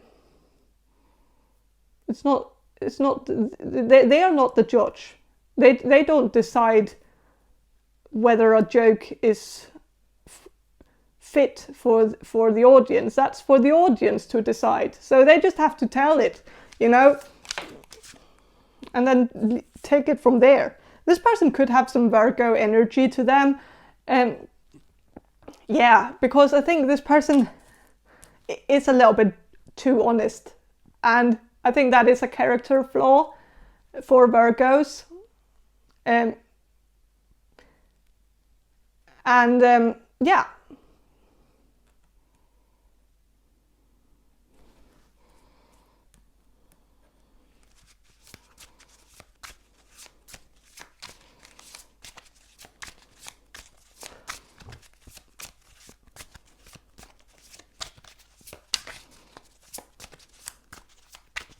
I'm going to shuffle some of these archetype cards just to get a little bit more information on this person's personality, your future spouse's personality. Lover. Okay. It says great passion and devotion, unbridled appreciation of someone or something. So you will be the apple of this person's eye, even though this person is a little bit, you know, emotionally distant, and they come across as aloof, and, you know, most people see like a brick wall between this person and them, like that they feel like it's very hard to get deep into this person's, like, deepest chambers, like that this person is very closed off. But when they meet you, you're gonna change that, because you're gonna get this person to open up, and you are very good at that. And so I think you're gonna reveal these things. Of course, you're not going to force it out, but, and I said that it might be a lifelong project, possibly, to get this person to fully unravel all the things that they have experienced in their life. But I think brick by brick, you're going to tear this wall down, and, you know, you're going to get there. And when you do, I think this is going to be such a deep connection, and you two are going to be happy together, because you're going to feel this person's unbridled appreciation of you, that they really have a lot of devotion for you, and that this person is actually very affectionate when they find the right person, and when they get to a point where they know they can trust a person enough to actually open up.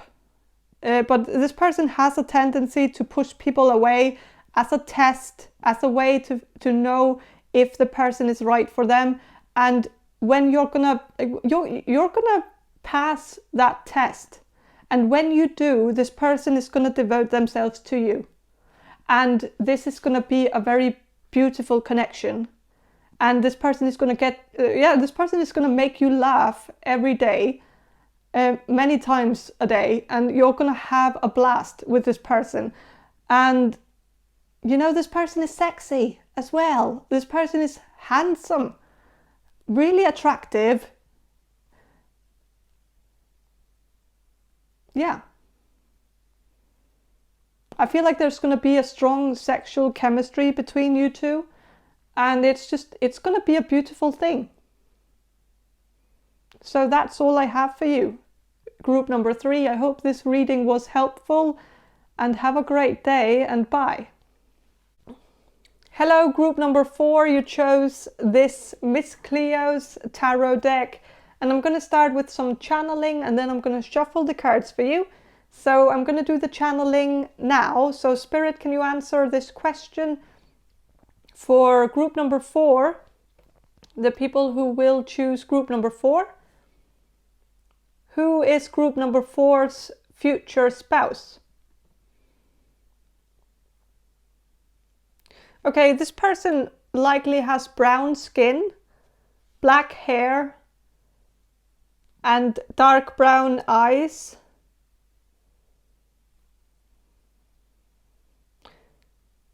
This person is a little bit geeky.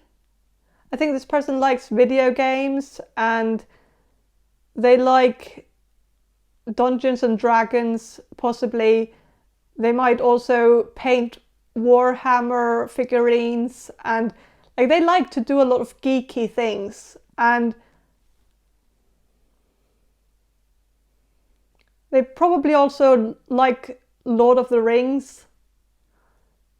Maybe a little bit too much, where it's kind of like an obsession.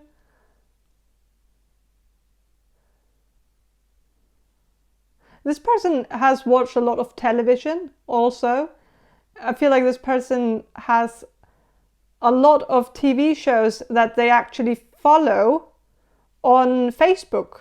I feel like this is a hint that it might be one of the things that you can go look for, is that I think this person has liked a lot of pages, like a lot of Facebook pages for like Dexter, Breaking Bad, Game of Thrones, all the kind of basic shows that you should be watching, but also some shows that are a little bit more, niche.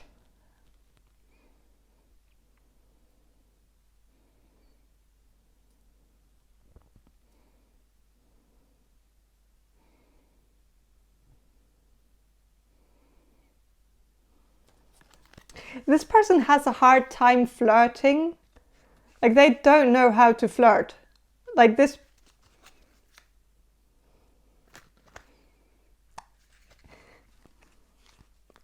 person, this person feels like they're not really very cool, and that they have never been, and they're not trying to be, but they feel like when they have to flirt with someone, they feel like they have to be kind of cool about it, but they just can't really get into that spirit of coolness, so they have had a hard time, like navigating through the dating game. I think this person has kind of given up on it in a way, because they feel like it's really difficult. And I think this person might also make it a little bit more difficult than it has to be, because I think this person has already just, labeled themselves as bad at it. Like that they're bad at flirting, that they're bad at dating, that they don't know what to say. They don't know how to start a conversation with someone of the opposite gender. Like they don't know, they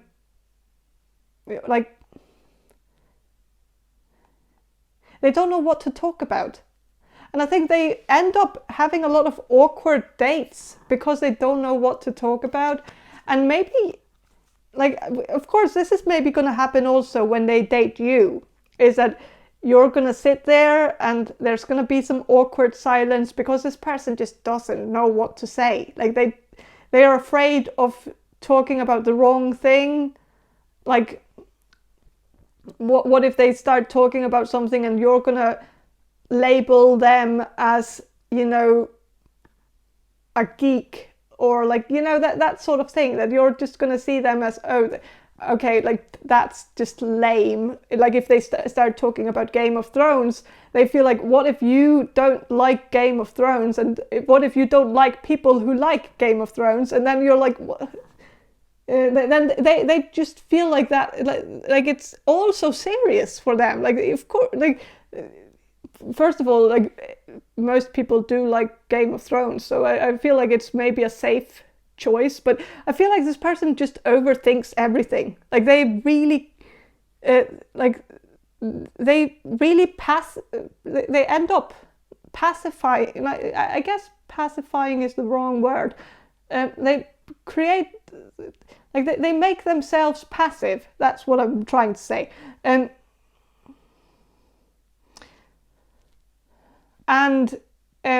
they do that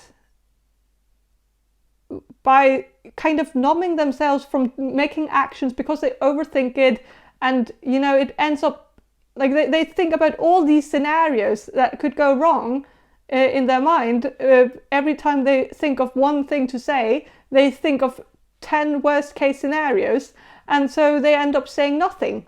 And I think this person is a little bit introverted, a little bit shy, maybe socially anxious.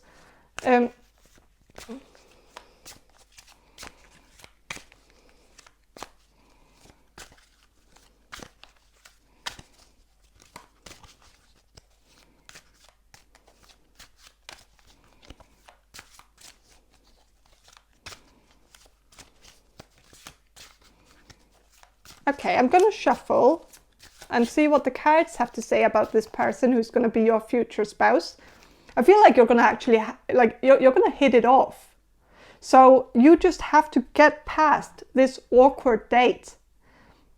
Because if you can get past that, then it's going to get easier and easier and easier, to the point where you're going to have this very natural, very comfortable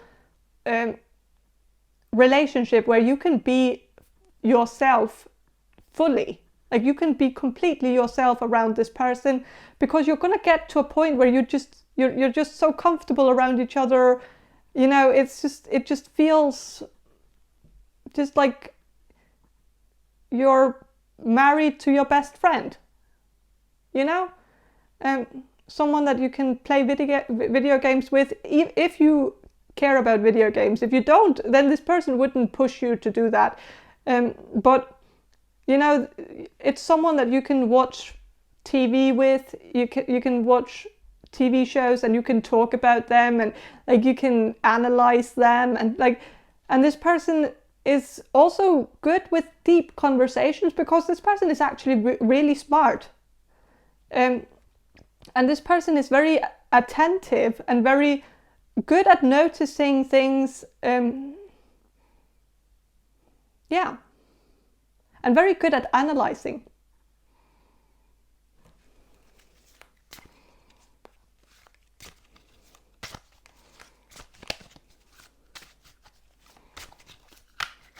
I'm going to shuffle and see what the cards have to say about this person. 4 of Coins reversed. This person is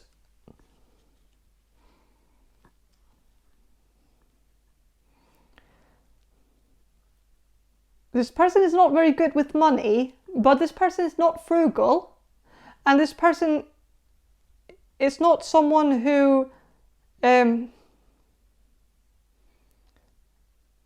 you know,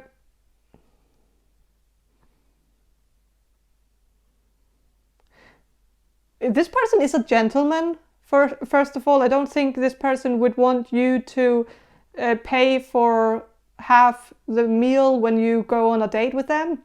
They feel like you have earned it for being on a date with them.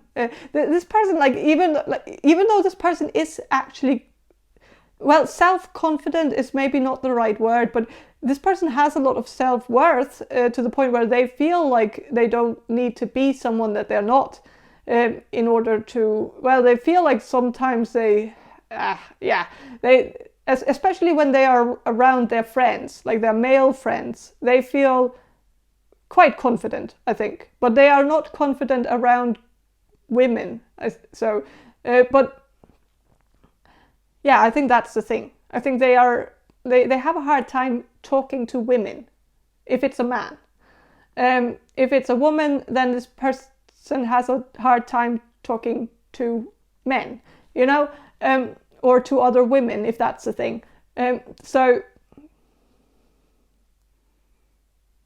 yeah. But this person will feel like you have been through enough, so you don't have to pay for anything, because you've been sitting there in awkward silence because this person doesn't know what to talk about, and this person feels like they don't have any game whatsoever when it comes to dating.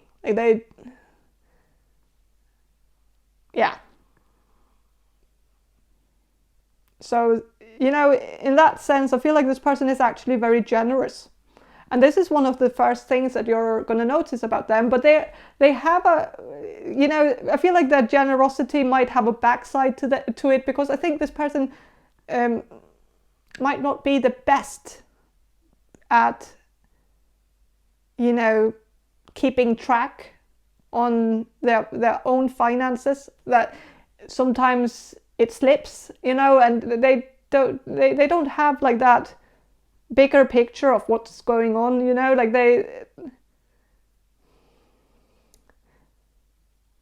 but it's not because they're not, well, yeah, they're probably not very good with numbers, but they are good, like this person is very smart, but smart in other things. This person can analyze a text. This person can analyze a book. This person could be like someone who has some degree in like some maybe bachelor's degree in literature or something like that, philosophy.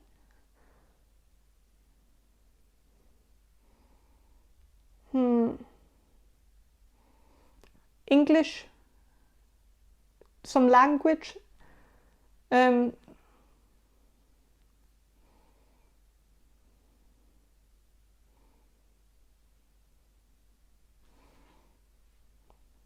don't know. But I think this person is very good with very abstract concepts, understanding abstract concepts and navigating through abstract concepts very brilliantly, and imagining. I think this person is very good at imagining. This person is very creative, and this person is good at seeing patterns and seeing links between two things. Good at seeing like the similarity between two things that are very different from each other, where other people would just assume that these two things have nothing to do with each other, but this person can see that missing link that's going to make people realize that these two things are actually much more common than they think. And so this person is brilliant on many things, and is also a very good conversationalist, very interesting to talk to when this person feels comfortable. This person is extremely good at talking, but they are not going to show you that when you go on a date with them, because they are just going to sit there being awkward and like asking you what you think of the weather, or what you think of the food, and they're gonna ask you if you enjoy pop music, or like that. They're just going to ask the worst questions, like these yes or no questions, kind of. Of course not what do you think of the weather, that's not a yes or no question, and what do you think of the food is not a yes or no question either, but you know, this person is gonna ask questions that are gonna kind of die quite quickly, where it's not a big conversation to talk about the weather, because you know, both of you are just gonna agree that it's bad, and then you know, that's it, you know, there's not much to talk about. But I think this person, like when you get to know them, when they get to know you, when they feel comfortable, when they also, especially when they feel like you two are actually dating for real, you know, when it starts being serious, they're gonna feel comfortable enough to have these deep conversations with you that are gonna be very, very interesting, mind-blowing actually, because this person has some very interesting ways to look at things, and is very good at turning things upside down and seeing things also from other people's perspective, seeing things from different sides, not just taking one side, especially politically. This person is very good at looking at both sides and understanding that it's more complex than one side being right and one side being wrong, that it's more complex than that, that there is some right in everything, like that everybody has, you know, has a point in everything they like, that you know, I think this person is very good at being diplomatic and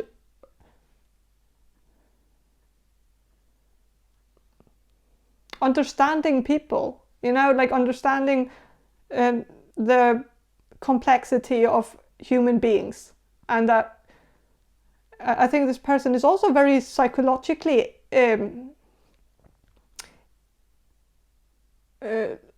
informed. You know, this person knows a lot about psychology.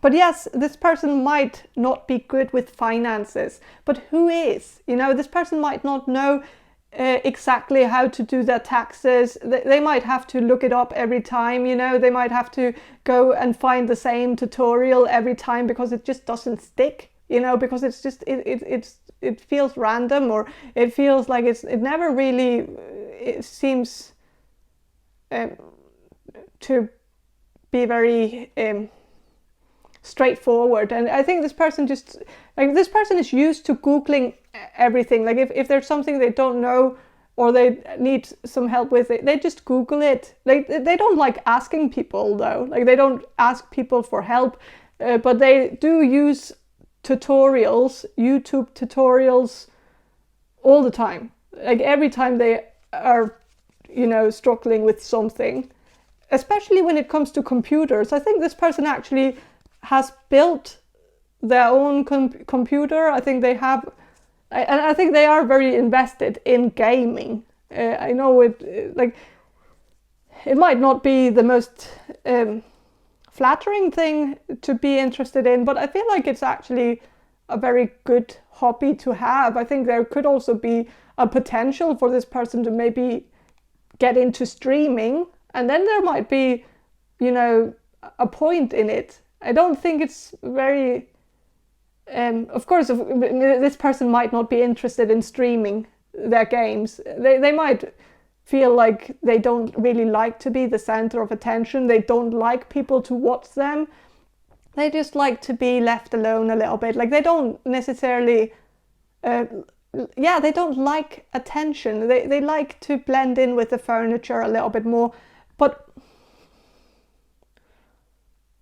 and yeah, they might spend a lot of money on computers, you know.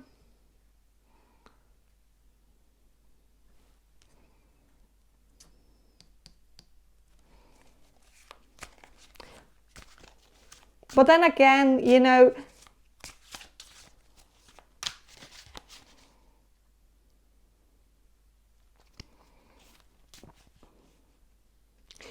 it's their hobby, so, you know, they can spend their money the way they want to. I don't think this person necessarily has a lot of problems financially.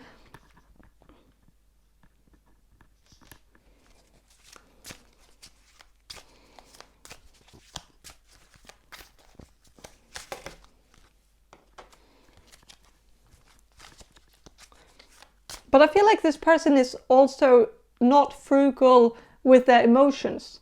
Like this person is actually someone who's generous with sharing. Like when you get to know them, they are like an open book.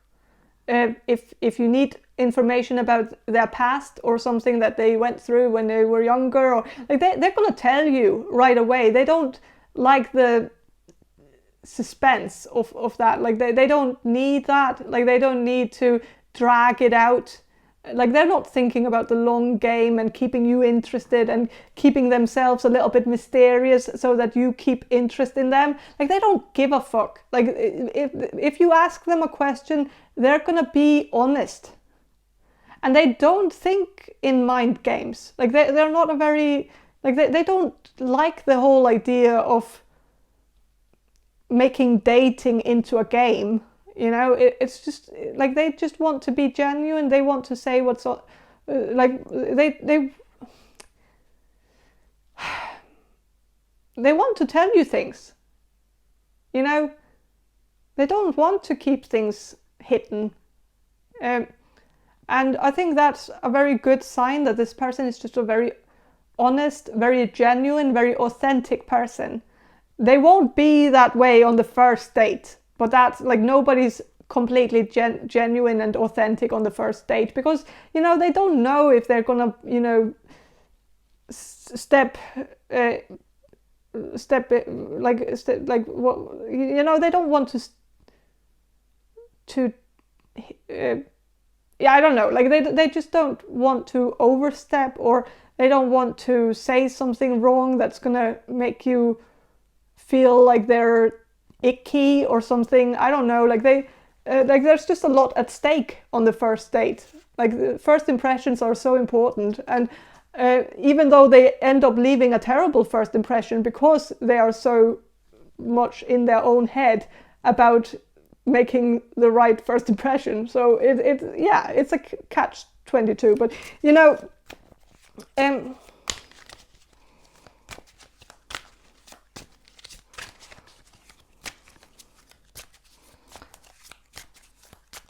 I think it's safe to say that when this person goes on a date with you, they will be very interested in you, and they will be very flattered that you even want to go on a date with them. So there's already that, like you don't actually have to worry on the first date about what impression you leave, even though I think you will. Of course, you are a human being and everybody feels that way on the first date, but I feel like this person will want a second date with you, even if you say all the wrong things, because there is something, like this person will feel an instant connection with you, and they will feel like they need to, like they really want to fight for you. And so, yeah. And I feel like, in a way, this person is going to make you so comfortable because, like, and of course, it's kind of on the expense of themselves, in a way, but they are doing this. It's not you who's doing this. They're doing it themselves. They will make you so comfortable, and they will make you feel like there's nothing you can say or do that will, you know, be problematic for them, because they want you, because they want to be with you, and that is all they want. And you're gonna feel that way when you start, like when things start getting serious between you two, is that you can be completely yourself around this person. You don't have to sugarcoat anything. You don't have to think about what you like, whether this is inappropriate, what you're going to say or whatever. Like you won't have to worry at all. And this is going to be a very, you know, a very good feeling of just feeling like, you know, there's nothing keeping you from being your authentic self when you're around this person. and that you're gonna be with someone who is so understanding that if you say something that's gonna hurt them, and I know like this is not a pushover, like, or maybe it is, but they will of course be hurt if you hurt them, but if you explain to them why you did what you did, or what was causing you to feel that way at that point, or if you explain it to them, they will be understanding. Like, this person is not someone who holds a grudge. This is not someone who is angry if they have gotten like if they have gotten an apology. They don't want to keep bringing it up. They will just forget about it, and they will be able to tell that you are sorry, and so that's what matters to them, is that you regret what you did, and then like let bygones be bygones. And I think this person is actually a very wholesome person to be in a relationship with, because especially like this person needs to be with someone like you, because you would not take advantage of this. Other people might, like, other people would probably go into a relationship like this and they would see it as an opportunity to do whatever they want because they know that they're going to get forgiveness. But you're not going to be like that. You're going to have respect for this person, and so you won't have to test them, and you won't have to overstep their boundaries or like do anything like that, even though you could do that without it having any consequences for you. But it would have a consequence in the terms of like that there would be a tension in the relationship, and that is a consequence on its own. And I think that, and I think you also just don't have that urge to want to hurt anyone. And so I think you're the perfect person for this person, because this person is a little bit too nice. Like, this person is a little bit too good for this world. They can be like, there is a risk of this person getting chewed up by people and just and I think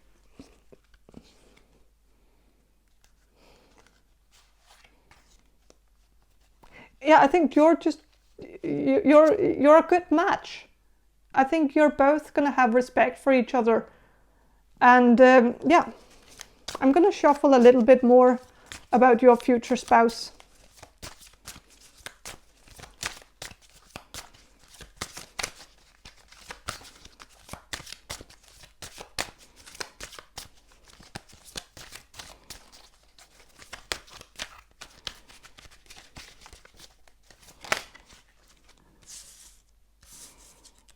Okay, Two of Cups. Like, this is beautiful.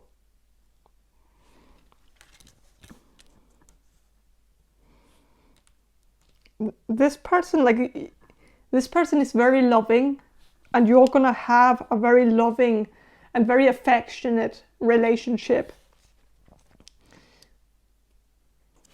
And with the King of Cups reversed, yes, this person is not very good at flirting. They're not good at, seducing anyone. Like, they have never seduced someone in their life. They don't know how to do it. Like, it's very foreign to them. And they don't understand like the art of seduction and like that sort of thing. Like that, they find it to be like a player's game, and they are not a player, and never have they ever been a player, and so they don't know if they feel like they always end up being picked last because they're not a player, because they don't play the game, because they don't use all these mind tricks to get people to sleep with them, and they just try very hard to just be decent.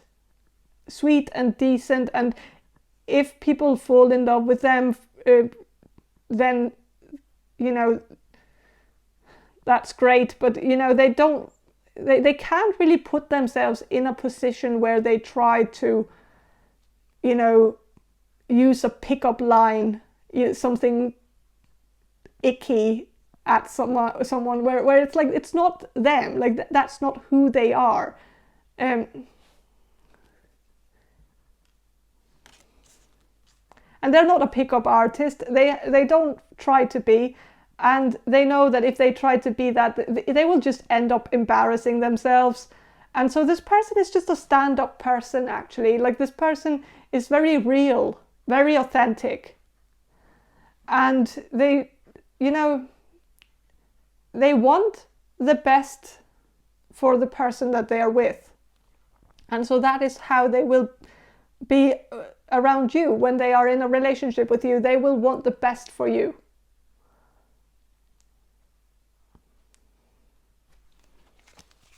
And they will have your back. And they will, you know, support you. If you have a dream or something, like, they will be supportive. Like, they won't shoot it down. They won't criticize it, or they won't tell you that you can't do something that you obviously can do. Like, they won't try to gaslight you, or like they aren't going to, you know,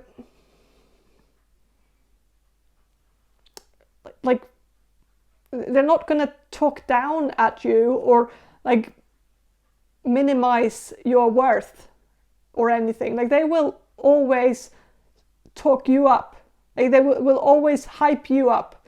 They will take an idea that you have and they will take it further and try to, you know, brainstorm with you and try to find a solution so that you actually can do what you want to do, you know?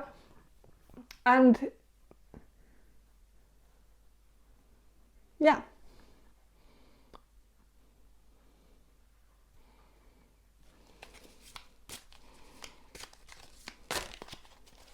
And this person is not an island, because, you know, with the King of Cups upright, this is an island. This is someone who's an island, but it's reversed.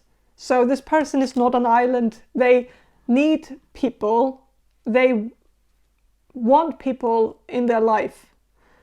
They have some social anxiety, which makes it a little bit hard for them to make connections with people, and they have a hard time feeling comfortable around people that they don't know.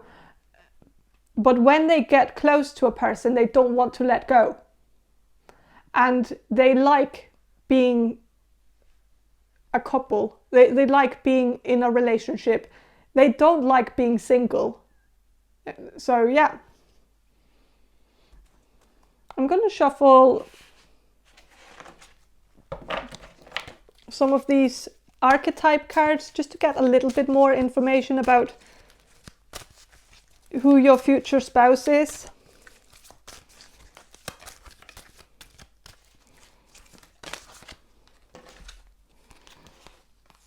Okay, this person is a storyteller. This person, like, yeah, it says ability to experience and express life through stories and symbols. And I think this person is a good storyteller. I think this person might have also thought about writing a book. And, you know, this person is also into Dungeons and Dragons, so that makes sense, because, you know, that's the whole point of Dungeons and Dragons, is about creating stories. And I think this person also, yeah, this person probably has also written some stories, some novels, some short stories, something that they might want to publish in the future when they have the guts for it, but maybe right now they feel like it's something they keep it hidden a little bit until they're ready for it, you know, and they might also have to, you know,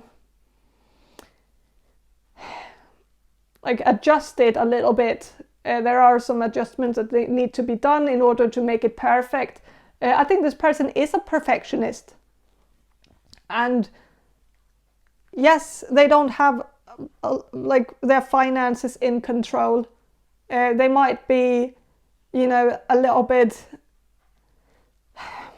they might also have a little bit of a low income at the moment, but I think they are working to become, you know, more wealthy. You know, they want to accumulate more wealth. They can't do it right now because of their income at the moment, and maybe also because of their rent. Like they might have a high rent right now, and so it's just, you know, they're constantly struggling to make ends meet.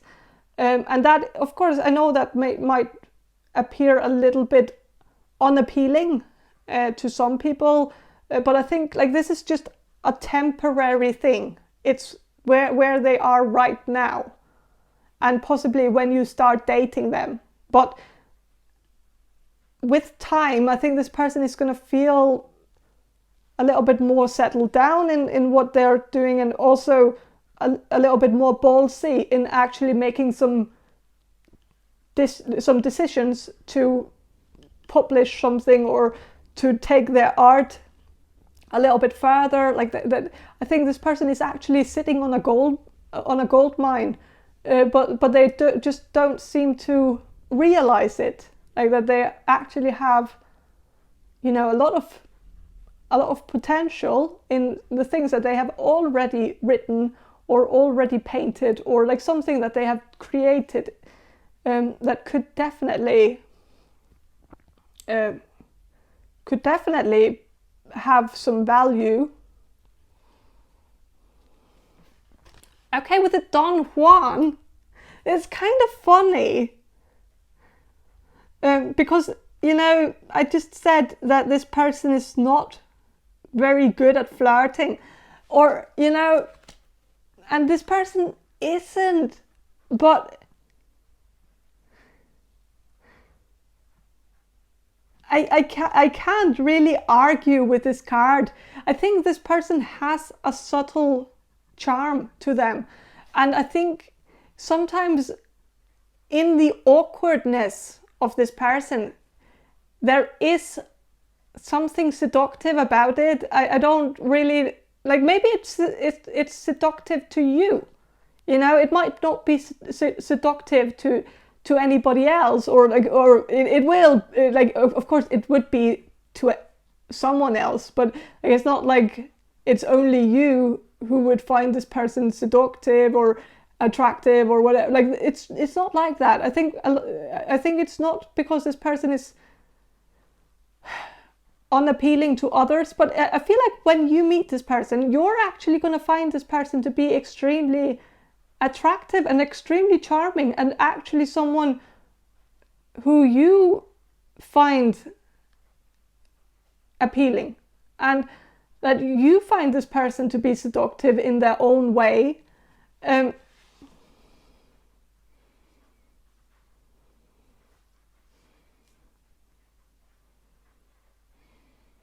So, yeah. And also, like, this person is seductive in the sense of, like, this person is humble. And, you know, this person doesn't try to, you know, overstep any boundaries. So when they go on a date with you, they won't talk about sex on the first date. And that should be a given, that nobody should do that. But most men do, and end up talking very awkwardly about, like, or making like some awkward joke about that, and like, yeah, about, yeah, something suggestive, you know. And this person doesn't do that. They don't make a sex joke, or they don't try any weird pickup lines or anything like that where it's, you know, a little bit too intimate too early. Like, this person tries really hard not to come across as creepy, and they don't want to be, and they are not creepy. Like, so it's not because this person is just hiding it away, but you know, like they're not, like they want you to, they want you to want them when it's natural for you. Like, they wouldn't push sex, you know, like they wouldn't try to demand that you have sex with them, not on the first date, and not on the second date if you don't want to, and not on the third date if you don't want to. This person is very patient, and that can appear very seductive to the right person. And of course, seduction is subjective. Some people get seduced by someone who's a little bit better at keeping their genitals in their pants, you know. That can be very appealing and very sexy. Whereas some people want more initiative and want someone to be, like, you know, over the top and, you know, right to the point, you know. And that, I think that would scare you away. I feel like you wouldn't want that, because it's also a little bit icky. And so I think this is going to be perfect for you and them. And I think this is just, like, I feel like you're going to be very aware of each other's boundaries, and this is going to be beautiful. With the God reversed, this person doesn't have a God complex, which is a nice thing, you know. That would be annoying to have to deal with someone with a God complex.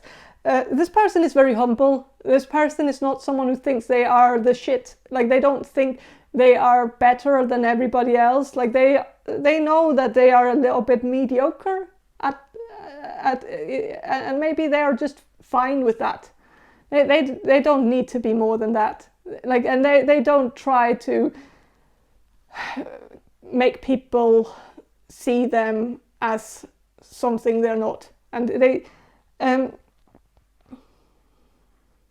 and they're not controlling, not one bit.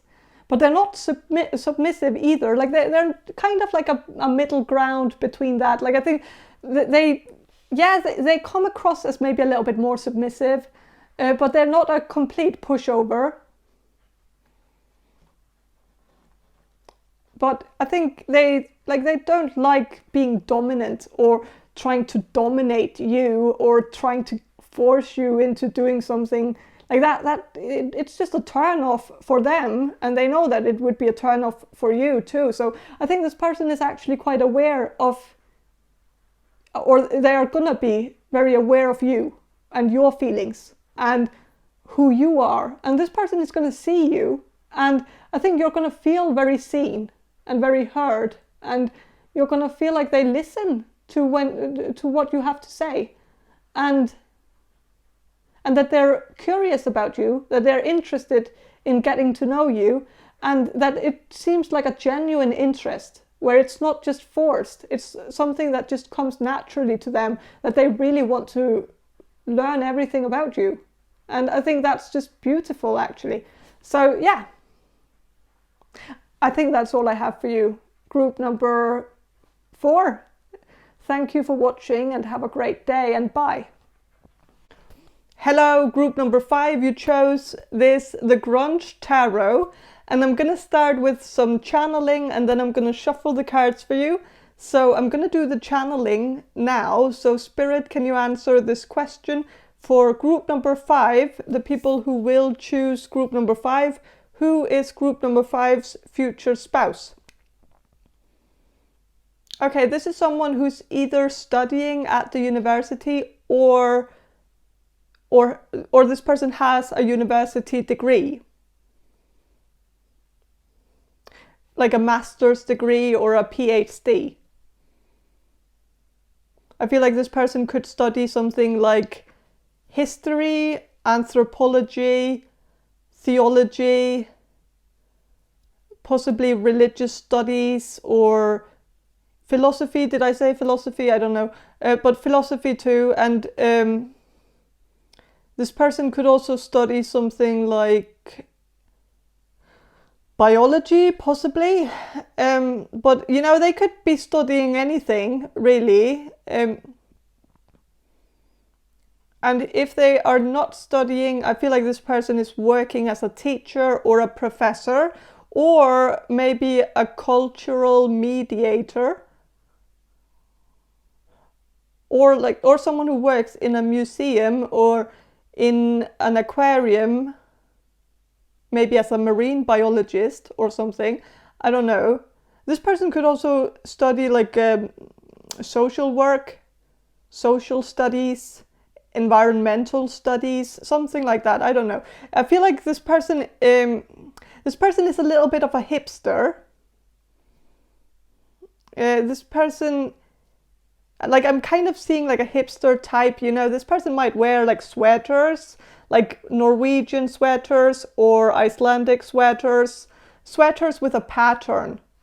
And this person might have longer hair, like that they put in a bun or in a ponytail.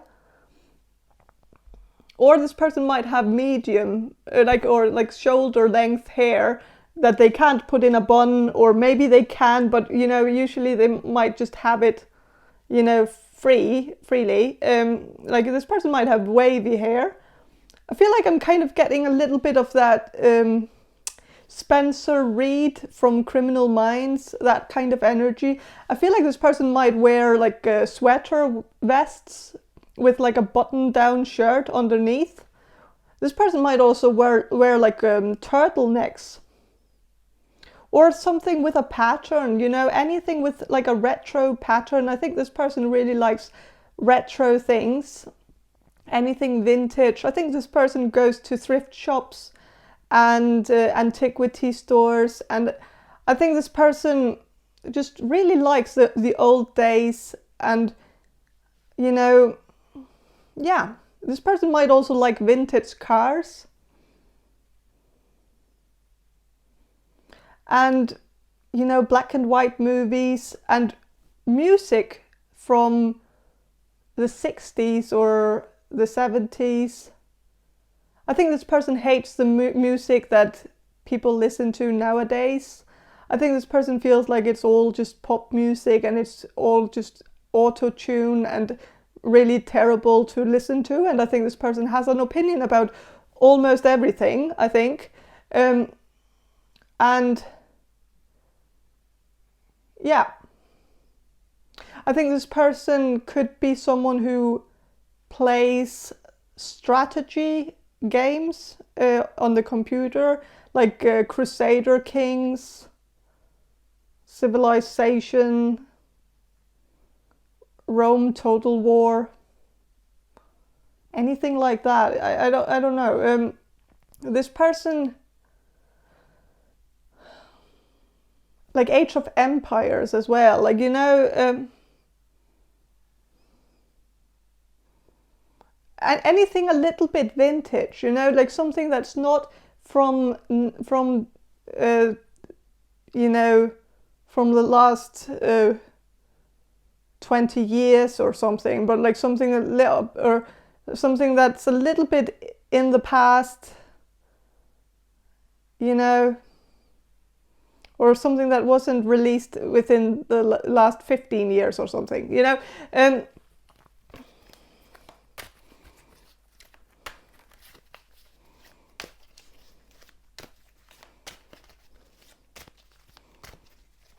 I think this person really glorifies like the games from the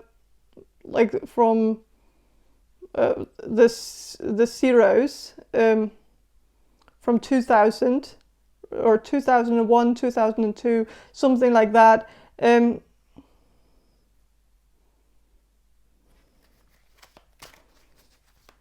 But usually likes books that are way older than that. And I think this person actually is a book collector. I think they have a lot of books. And I think they buy most of their books in antiquity stores.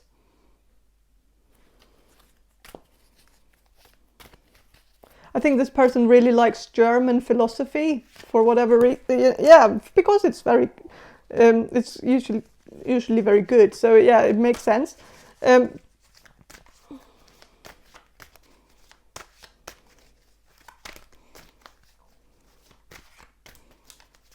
I think this person is really good at specifying what they like and what they don't like.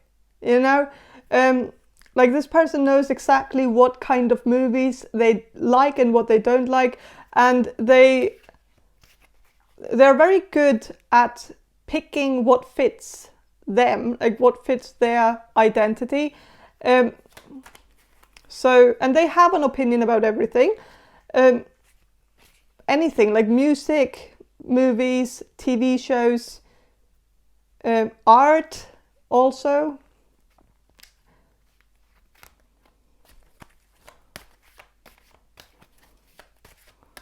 I think this person hates modern art, but glorifies art that actually look like something. I think this person really hates it when art doesn't actually look like anything that you can, see out of it, like where it's just a lot of stripes and dots and stuff like that. And I think this person just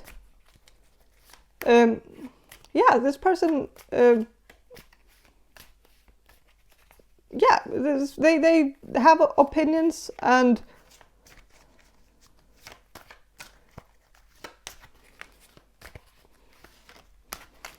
yeah.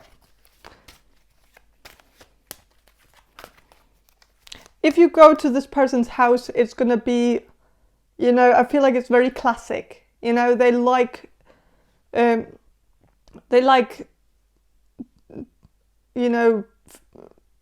furniture with a little bit more detail to it, something that where you can see that there has been a lot of, craftsmanship in it, they like things that have been, created, designed, something where someone who's really good at making furniture has really put their personal touch on it, and I think this person really likes things with a soul, old things where they can feel that, there's a soul to it, there's some history to it, like it's interesting, They don't like just having like IKEA furniture, even though there's nothing wrong with IKEA, and I don't think this person has a problem with IKEA. I just think they feel like IKEA is just a little bit too bland for their taste. They like it to be something a little bit more special.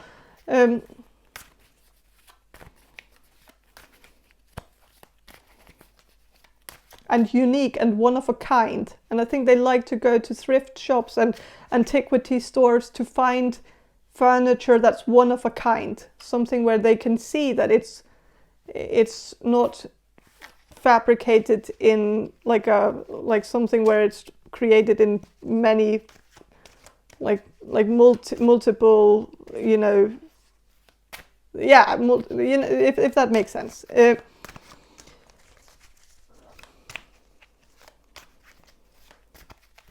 I'm going to shuffle and see what the cards have to say.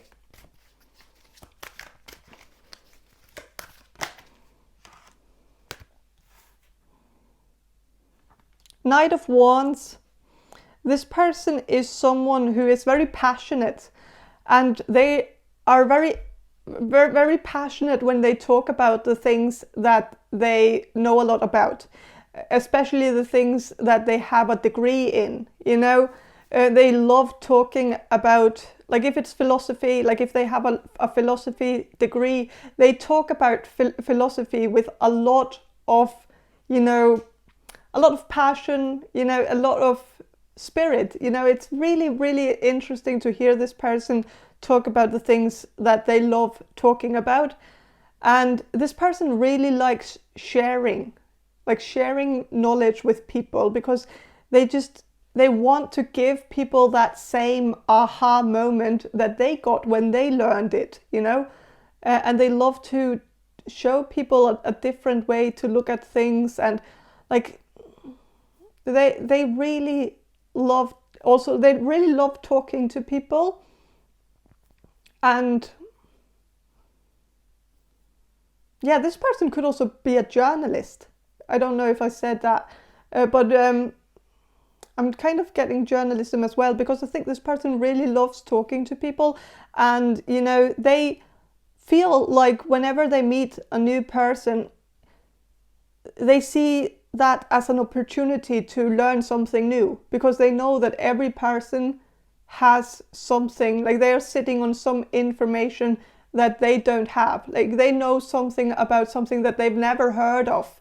And so they see everyone as someone that they can get something out of intellectually. And it doesn't matter who it is. You know, they know that like we all have our set of information and skill and talent and knowledge, that, you know, it's all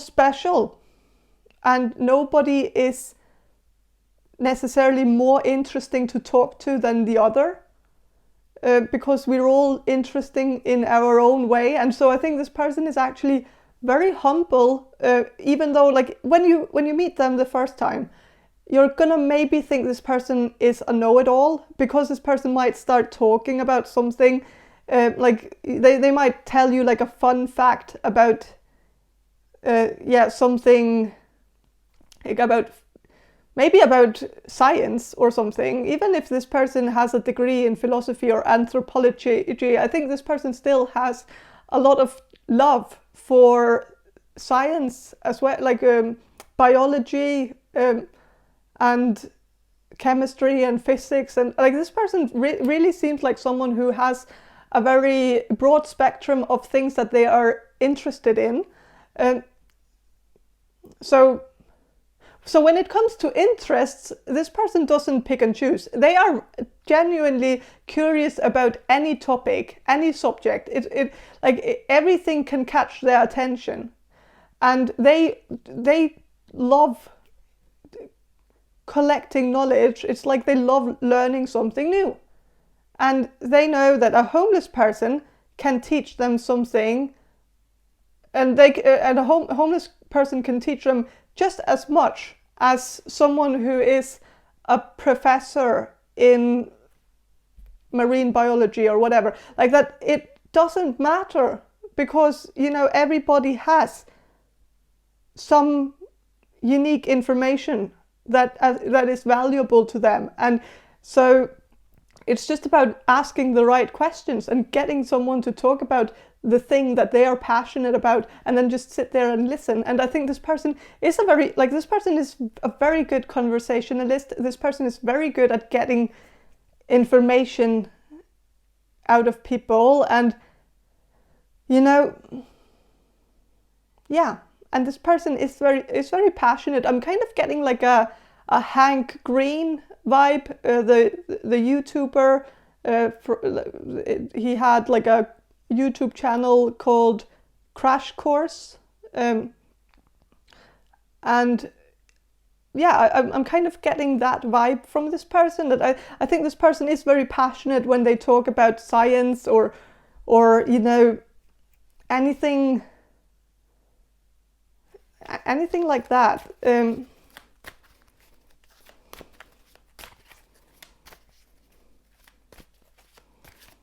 And also history, because I feel like this person is a history buff. This person could be quite into World War II, like movies from like about World War II, but also books. I think this person has quite a lot of books about World War II, even though, like, I think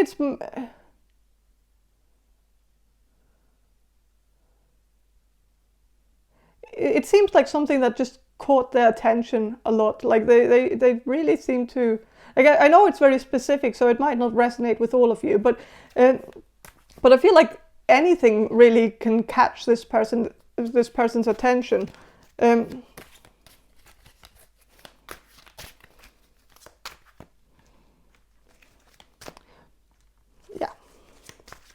I'm gonna shuffle a little bit more.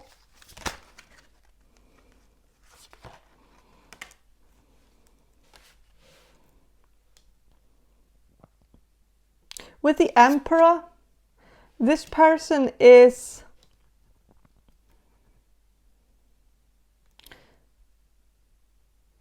this person is your perfect counterpart. Even if some of you might feel like the description that I've given, some of you might feel like this is not your usual type, that maybe you're not usually going for this type. Maybe you're more into, I don't know, like someone who it's maybe more like the bad boy, sort of. Like this person is the opposite of a bad boy, you know, like this person is not like, this person is not trying to be, like this person wears like ugly Christmas sweaters, you know, when it's holiday season. This person is someone who, you know, this person is cozy and kind of, you know, nostalgic about their grandparents, was probably raised mostly by their grandparents when they were younger, which has made them a very mellow person, very smart, but in a, like this person is both, you know, very good at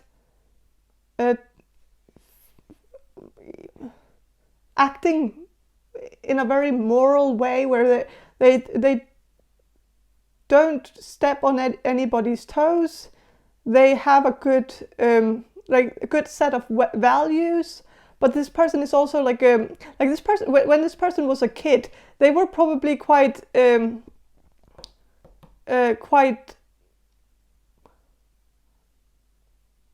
affected by the fact that they were so much, like that they spent so much time with their grandparents, because their grandparents probably talked a lot about things from the old days, and might also have talked in a different sort of language, possibly. I don't know if this person had foreign grandparents, but mostly I feel like they just talked a little bit old school, and I think this person probably was a little bit left behind or left out, and put like a little bit of an outcast when this person was in school, because this person talked a little bit differently and used different words that nobody knew about, and you know that this person was maybe made out to be like a little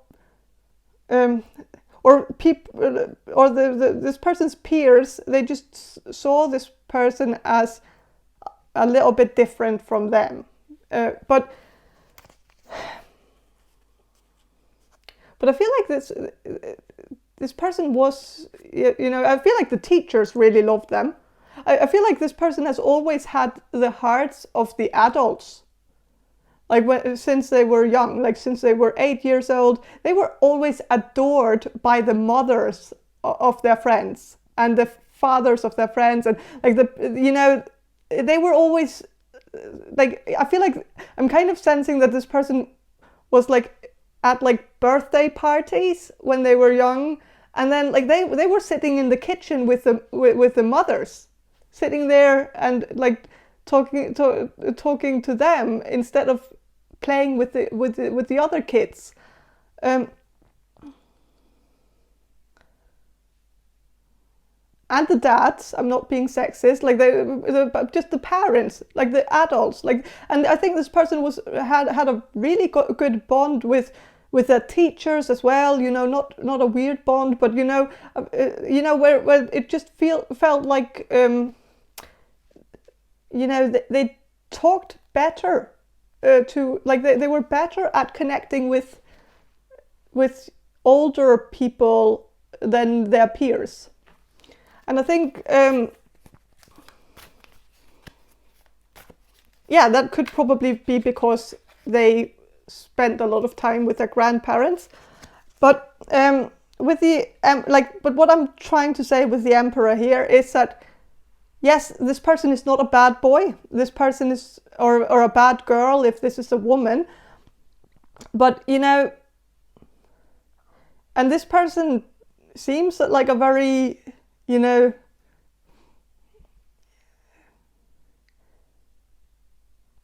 yeah, of course, yes, this person might be a little bit hipster, but don't hold that against them, you know.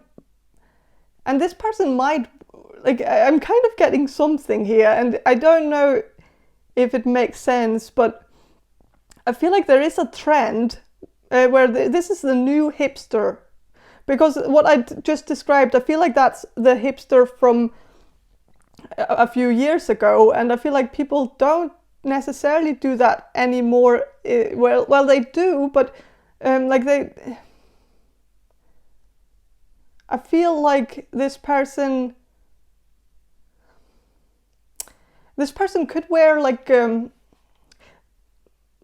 blouses like that look like something that they found from their grandmother's closet, you know, blouses with like patterns, like you know, kind of, I don't know,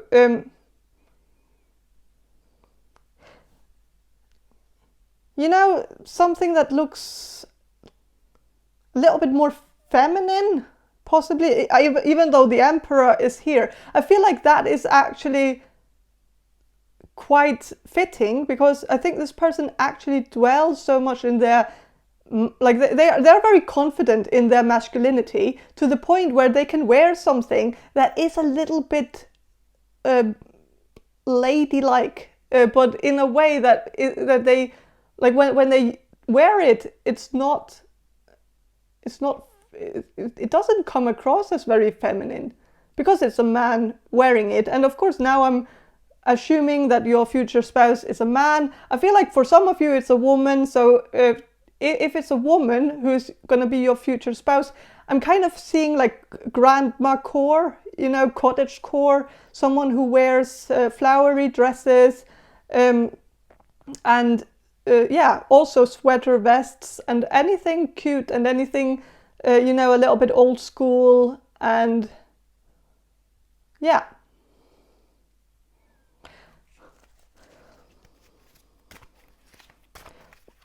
But this could also be a man wearing like nail polish, which I feel like is a trend that some men do, and I don't quite understand it, but I don't have a problem with it at all. Like, that's just a creative expression, and more power to them.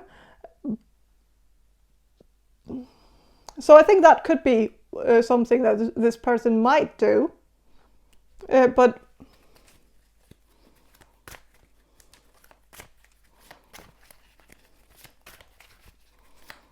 I feel like it's very specific, so it's not going to resonate with all of you.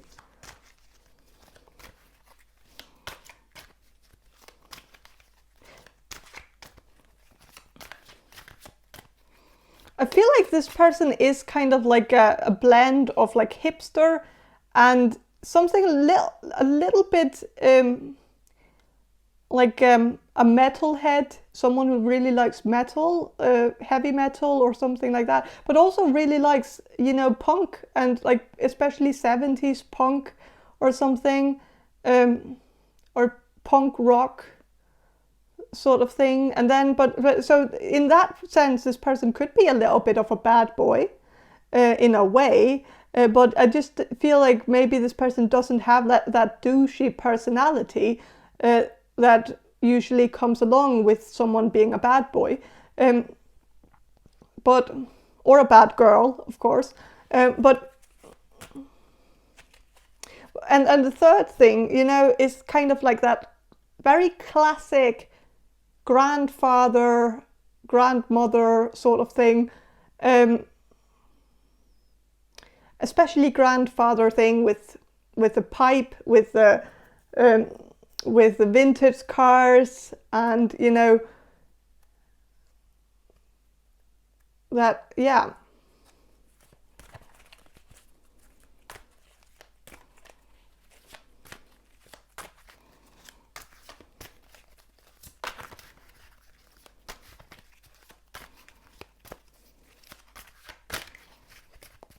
And there's also a geeky element to this person, you know, like that this person is also a big geek who just loves watching 2-hour documentaries about snakes and, you know, getting really into it and, like, you know, sitting there at the edge of their seat watching some really, really boring documentary, but it's like, oh yeah, what is the snake gonna do next? You know, it's like that sort of thing, where it's like, you know, nobody really cares that much about snakes, you know, but this person does, or this person will get into it if they are watching a documentary. It doesn't really matter what it's about. They will live themselves into it, like they will get really caught up in it, and they will find something that they will get curious about. I think this person could also, you know, I think this person actually gets caught up in anything, like on TV, like if they're watching something, even though they have an opinion about it all. Like they have a strong opinion about what they watch, but they don't have a strong opinion about, like to the point where they don't want to watch it. Like they still want to watch it, they just want to bitch about it, you know? So they will sit there and watch something, like they could watch like a rom-com movie and they want to watch it to the end. Like if you two, like when you two get together, like you're maybe going to want to watch some movies about love and romance, and this person is going to be, you know, okay, let's do it, you know. They're not going to be super happy about it, but they will be like, okay, yeah, let's go. And you know, you're maybe going to get bored after 10 minutes and you're going to be like, okay, maybe we shouldn't watch this, you know. But at that point they are suddenly invested in it and they want to see how it works out, you know. They want to see it till the end, and they want to find out if the main character chooses Ben over Daniel or whatever. Like they get really, you know, invested. And I think this person is kind of fun to watch TV with, because, you know, this person talks to the TV, you know, like they really like to talk and you know, chat about everything they see and analyze it and analyze the different, you know, different aspects, like psychological aspects of how things turns out and stuff like that. And I think it's actually really fun to spend, like it's fun to be with this person. And you're like, even though you might feel like there's gonna be some things where you're gonna feel like this person is absolutely not your type on the first date. When you meet them, you're gonna feel like, well, this person is like, maybe there's something about the way that they dress that you're gonna feel like this person dresses a little bit like a clown, you know, and that's gonna cloud your judgment a little bit at first. But, you know, remember that, like, don't judge a book by its cover. But sometimes it's really hard not to, especially if they have chosen that cover, you know, like they have sit there and like the author, like if the author has sit there, like really just spent a lot of time decorating this cover in shit, you know. Not shit, because it's not going to be that bad, but if it's like really decorated really terribly, you know, you're going to judge the book because you feel like, okay, if that is what the author chooses as a cover, then that author doesn't have a very good sense of, like, or a very good judgment. And do I really want to get invested in a book with when it's clear that the author doesn't show good judgment? And, you know, so yeah, it's fair sometimes to judge a book by its cover, but yeah, I feel like in this, like, I don't think you should with this person, because, you know, you can like, you can have a say in this when you start dating them. You know, this person is not married to this style that they have.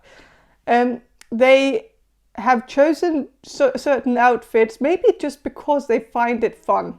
Like they find it funny to wear something that stands out, that is like a conversational piece. Like they might wear a hat sometimes just because it's a conversation starter. And, you know, but it is what it is. And, you know, but when you get to know this person, when you start dating them, when you get comfortable around them, you're gonna find out that this person is the funniest person to be around. This person is clever, this person is very good at analyzing, this person is fun to talk to, and, you know, this person is gonna be the person that you want to spend time with. Like you're gonna want to spend the weekend with this person, because you're like, you don't really want to be be with anybody else or be anywhere else. Like you just want to sit at home watching Netflix with this person, because that is really fun to do, and that this person can turn a documentary into something hilarious, because this person has a very good commentary where, you know, this person is really good at just, you know, finding something fun to say about it, like something, and also, I feel like you're gonna really like to be in this person's company, and you're gonna feel very comfortable in their company.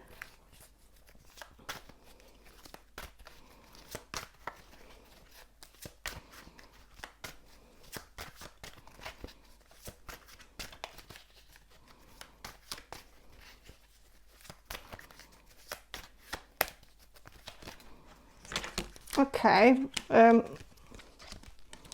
with the Knight of Pentacles reversed, this person is sometimes a little bit impatient, but, you know, they have a little bit of ADD. You know, it seems like this person sometimes like goes from one thing to the other. They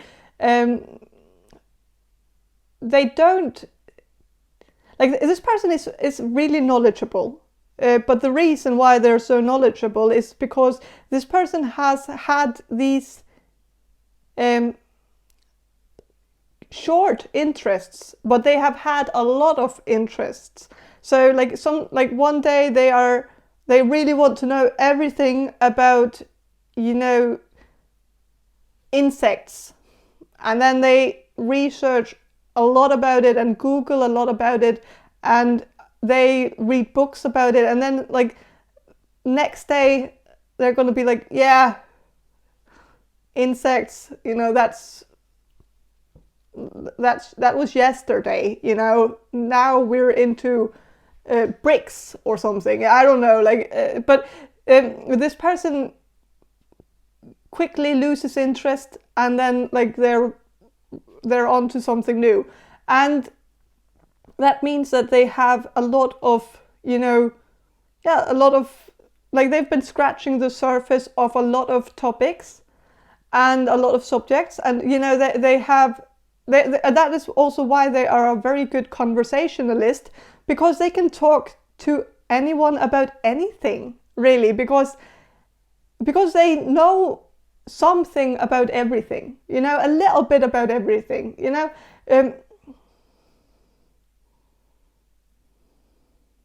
So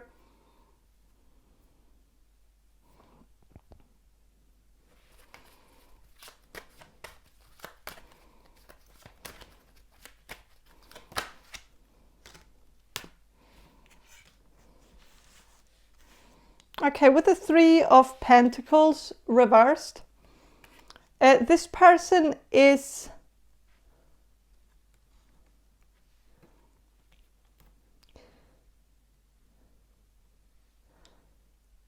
I feel like this person is an extrovert, but they are not very good at making friends, or you know, not deep connections. And I think they have a tendency to maybe also neglect their friendships. But I think this person actually likes to be around people. Like, they like talking to new people. They like to go to social events. They might also, you know, be a part of, you know, local politics. They might be a character that is well known in the community, like the local community, and they like to go out and meet new people. Yes, they love that, but they don't seem like the type of person who is very good at, you know, making plans with their friends. They have a hard time starting that conversation, like, you know, finding that motivation to send a text to their friend, and, you know, that sort of thing.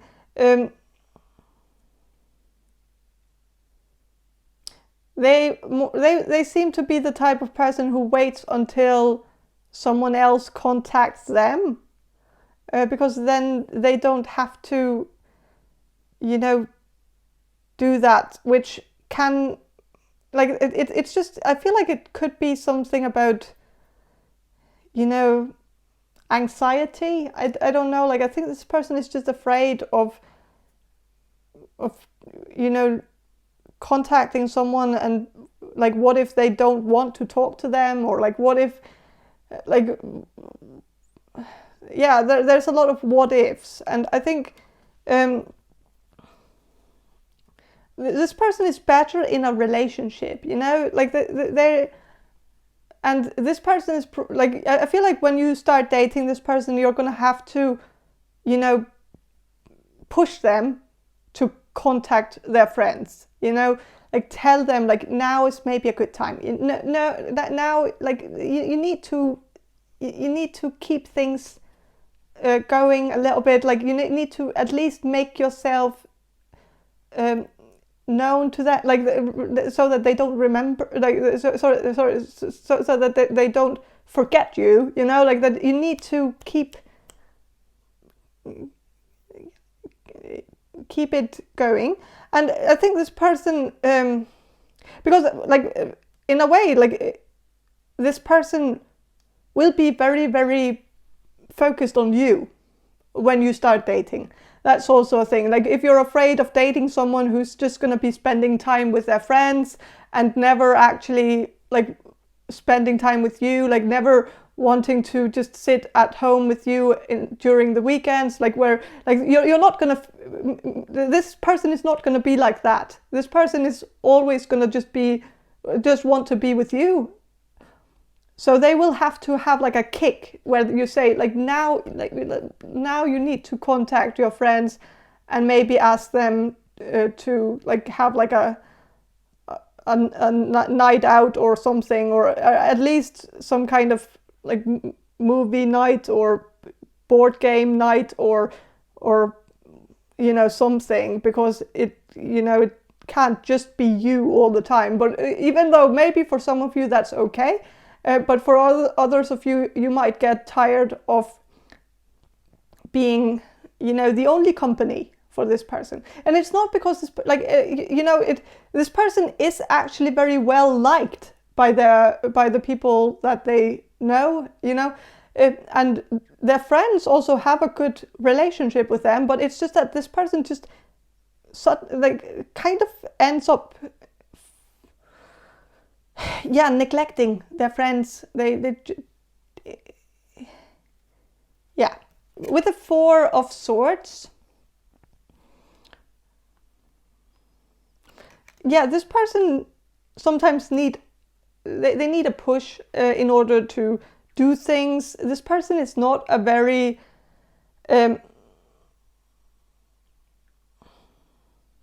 this person is not a very active person. They don't like doing stuff necessarily. Like, if they don't have to, they will just sit at home watching TV or playing video games. So you will maybe have to motivate them. But this person is very chill, and in many ways, like, if you feel okay with this, I feel like you two would have a lot of good times together. And when this person becomes a dad, this person is going to be so reliable, you know, this person is never going to have plans in the middle of something important with the children, you know, like they will always be there, and they will be there with the children, and they will sit at home during the weekends with the children, playing board games, watching TV, playing video games, you know, like this person will just always be there, and, you know, they will be a really good dad, very, very attentive and very present. Yeah. But I think that's all I have for you. This person could be an Aries, like a fire sign.